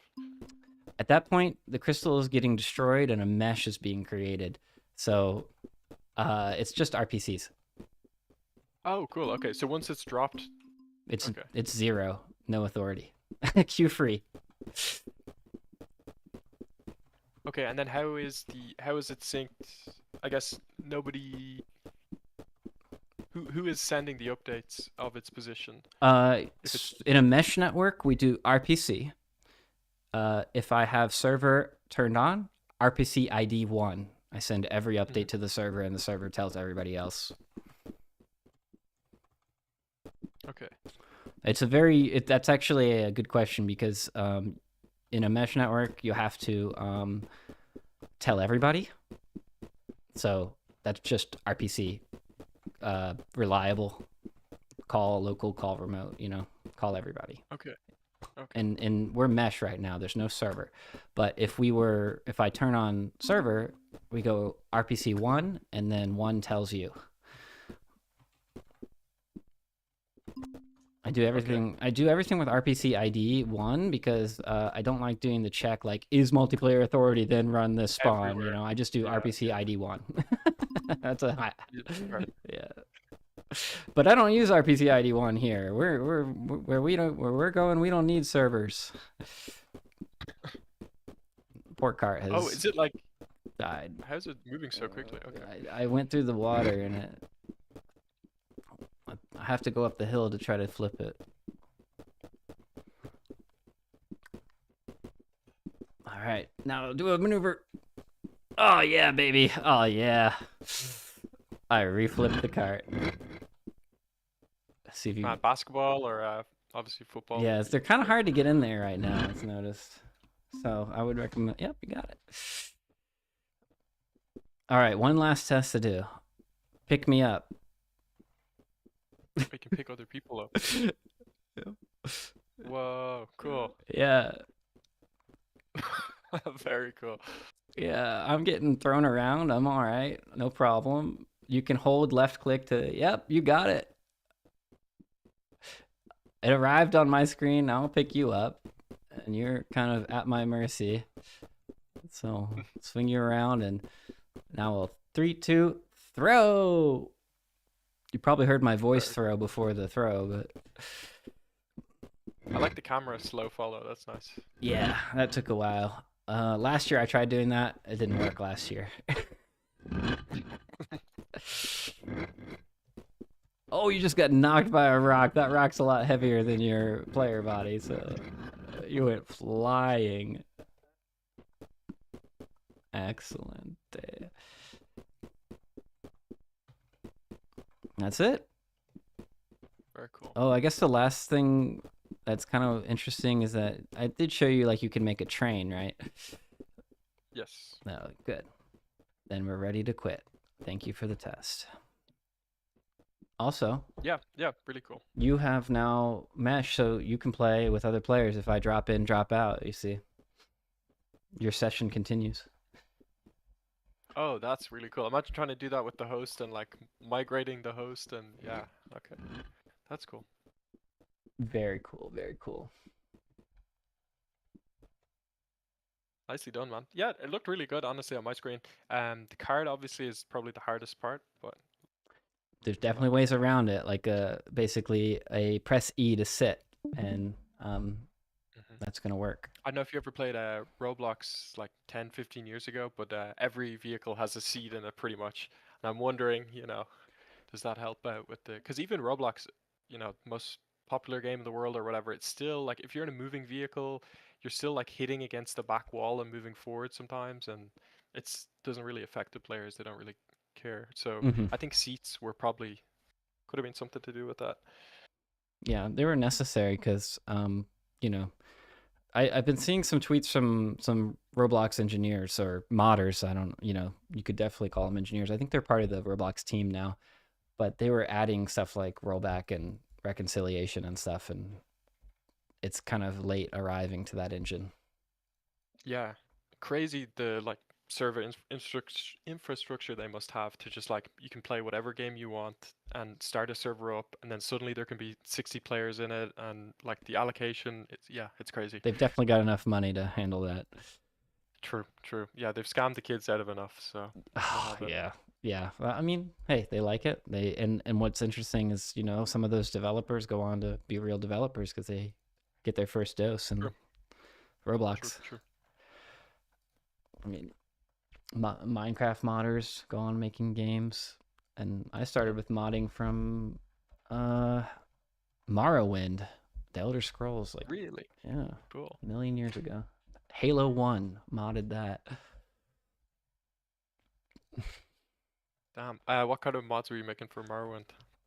So you could make your own. They shipped back in the day with something called the Elder Scrolls mod tools, and like you could like it shipped with editor tools, which was so cool. You could make your own houses, villages, anything. You could make armor, and yeah, and that was unusual for the day. Yeah, Oh, cool. I think I've seen a screenshot of this maybe before. yeah. I definitely remember in Morrowind like TSC, Todd's test yeah. room or whatever, but didn't know there was this much modding. Yeah, this is the screen I remember. Is they shipped with a separate CD, and you would install this, and then you could just make your own shit. That's kind of a Cool. gateway. Oh yeah, everything used to be called the construction set. And even Yeah. Kenshi, I think it's called like the Forgotten Construction Set. I don't know if you've ever played Kenshi. I have. Yes, great game. But yeah, the modding tool for that, it's real yeah, it's a throwback. Amazing. I just treasure that sort of experience. And I think my gameplay here is going to be sort of like if you've played Valheim, the cart. I just love that stupid little cart that you drag around and it crashes and Yeah, really good.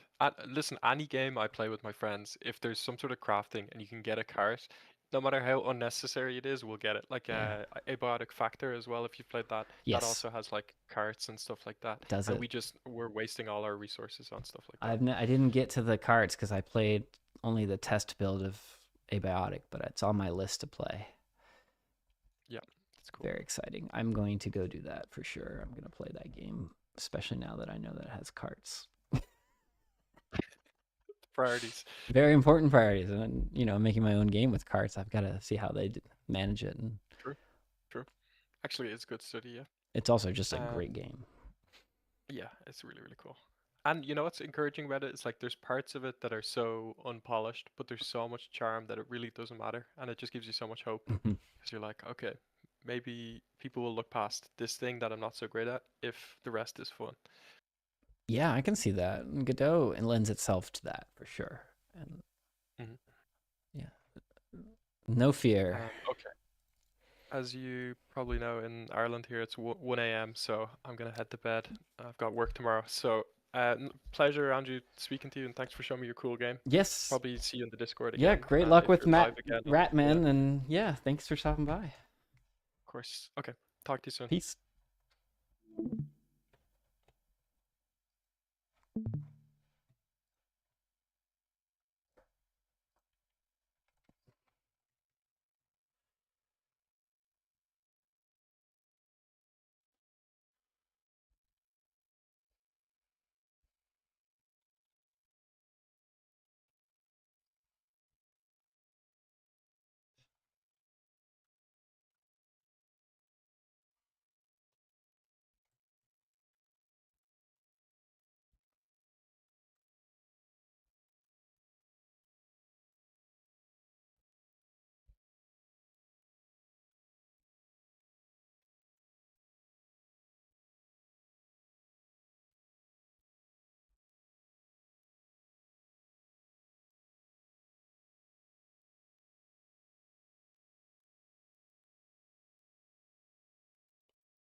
Thinking face.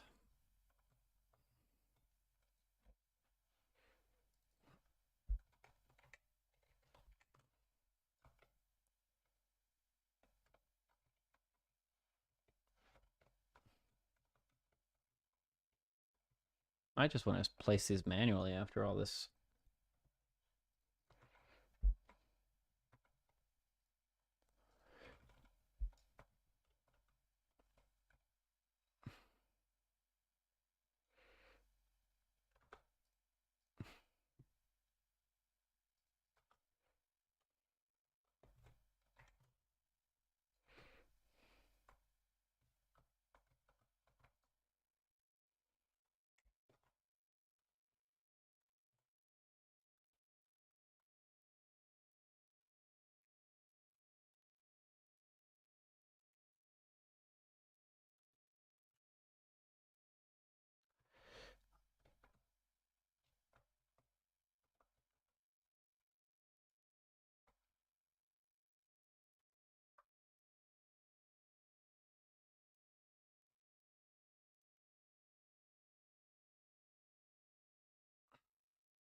Right back, folks.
I really just want to work on this, but I have to go do other life stuff, which is not as exciting.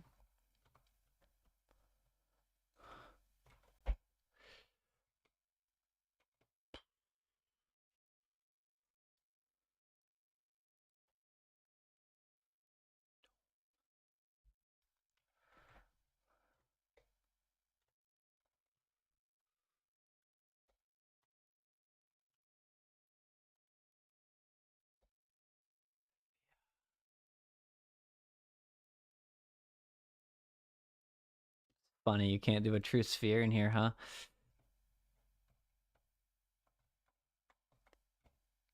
It's got to be a big old.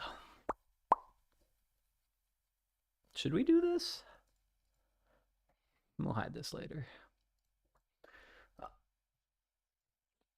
We have our world. We have a little bit of fog. We have to go soon. Because we've been at this. What does it say?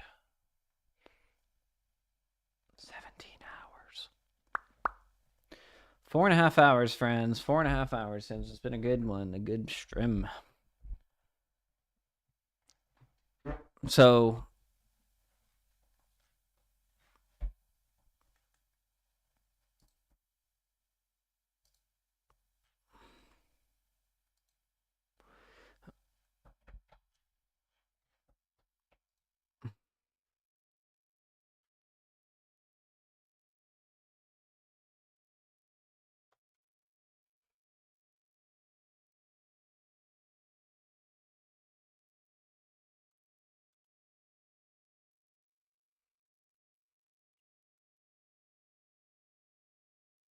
I think we're kind of at the end of our little baby rope here in that we are tired.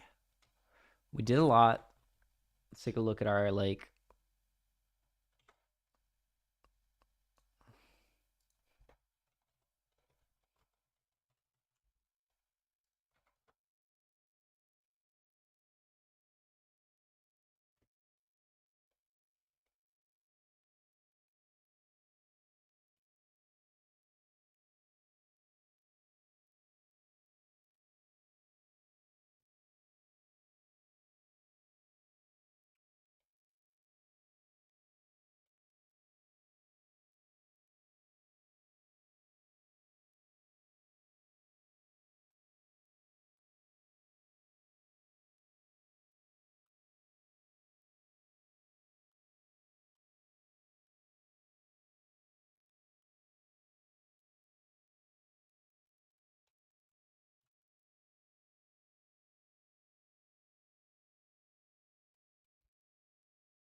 All right, it's got to be 120.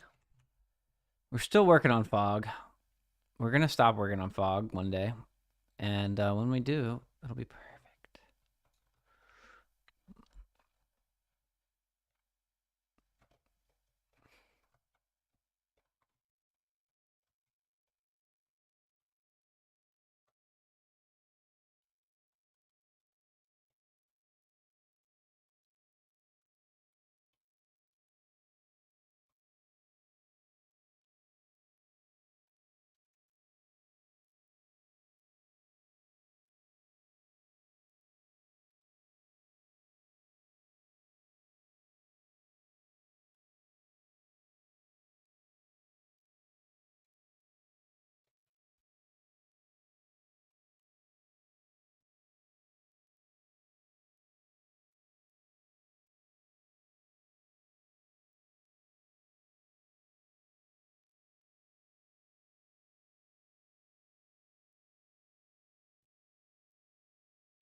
Okay, we really want to wrap up soon, guys. We really want to wrap it on up, get it done.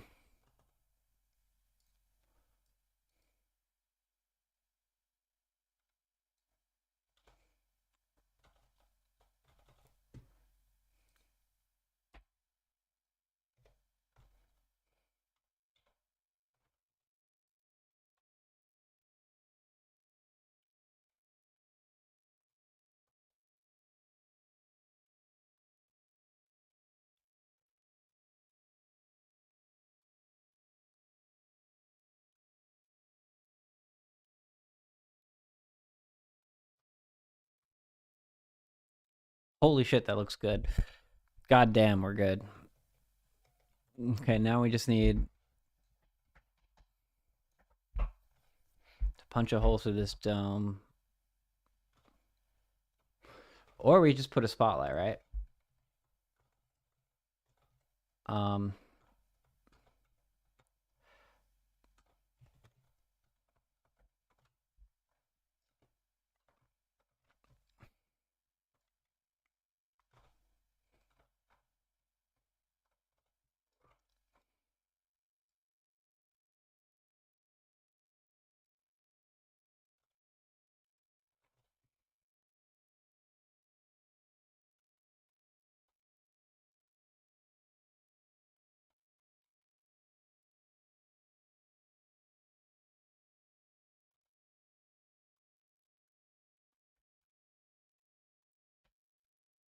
Oh boy.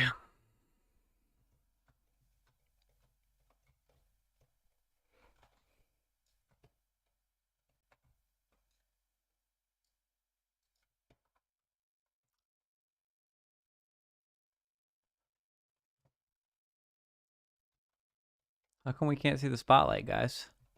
You guys know?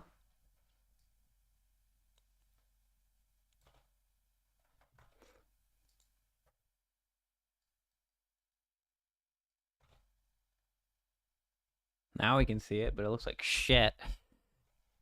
It looks like piss.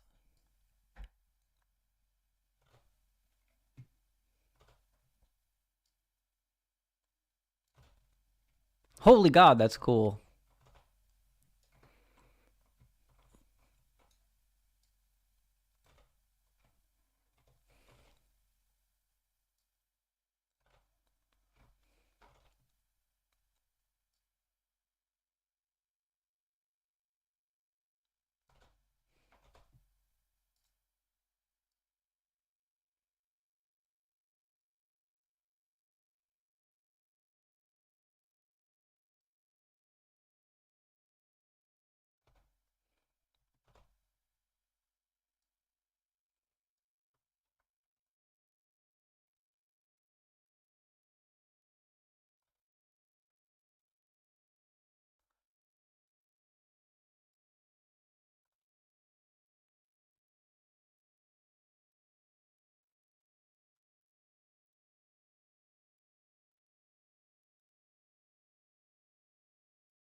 Like piss again.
We've really got to sign off, guys.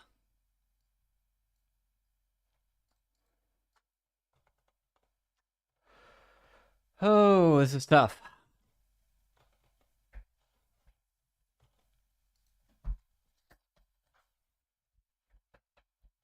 Interesting. Interesting, interesting.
Working on fog.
Woo, what a day. Okay, what are we doing now? Directional light, and then turn off the shadow.